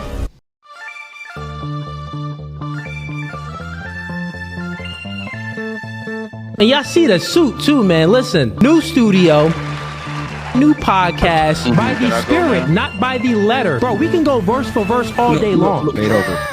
Doing new things. Men are okay with understanding the reality that we are in competition with one another. But you ladies think that you're special. You are in competition. Men are men of their word. So here's my word. I'll fly you out here and we can do it in person. And after that, we could box. I'm about my business. So remember I said, when I ask you these questions, I will dismantle your entire argument. That's the end of the debate, my dog. I'm 39, but I don't look your typical 39. Belly. Yeah. You look 39. It's okay though. That man isn't intimidated by a woman like you. He's annoyed by a woman like you. Because a man doesn't want to date another man. He wants to date a woman.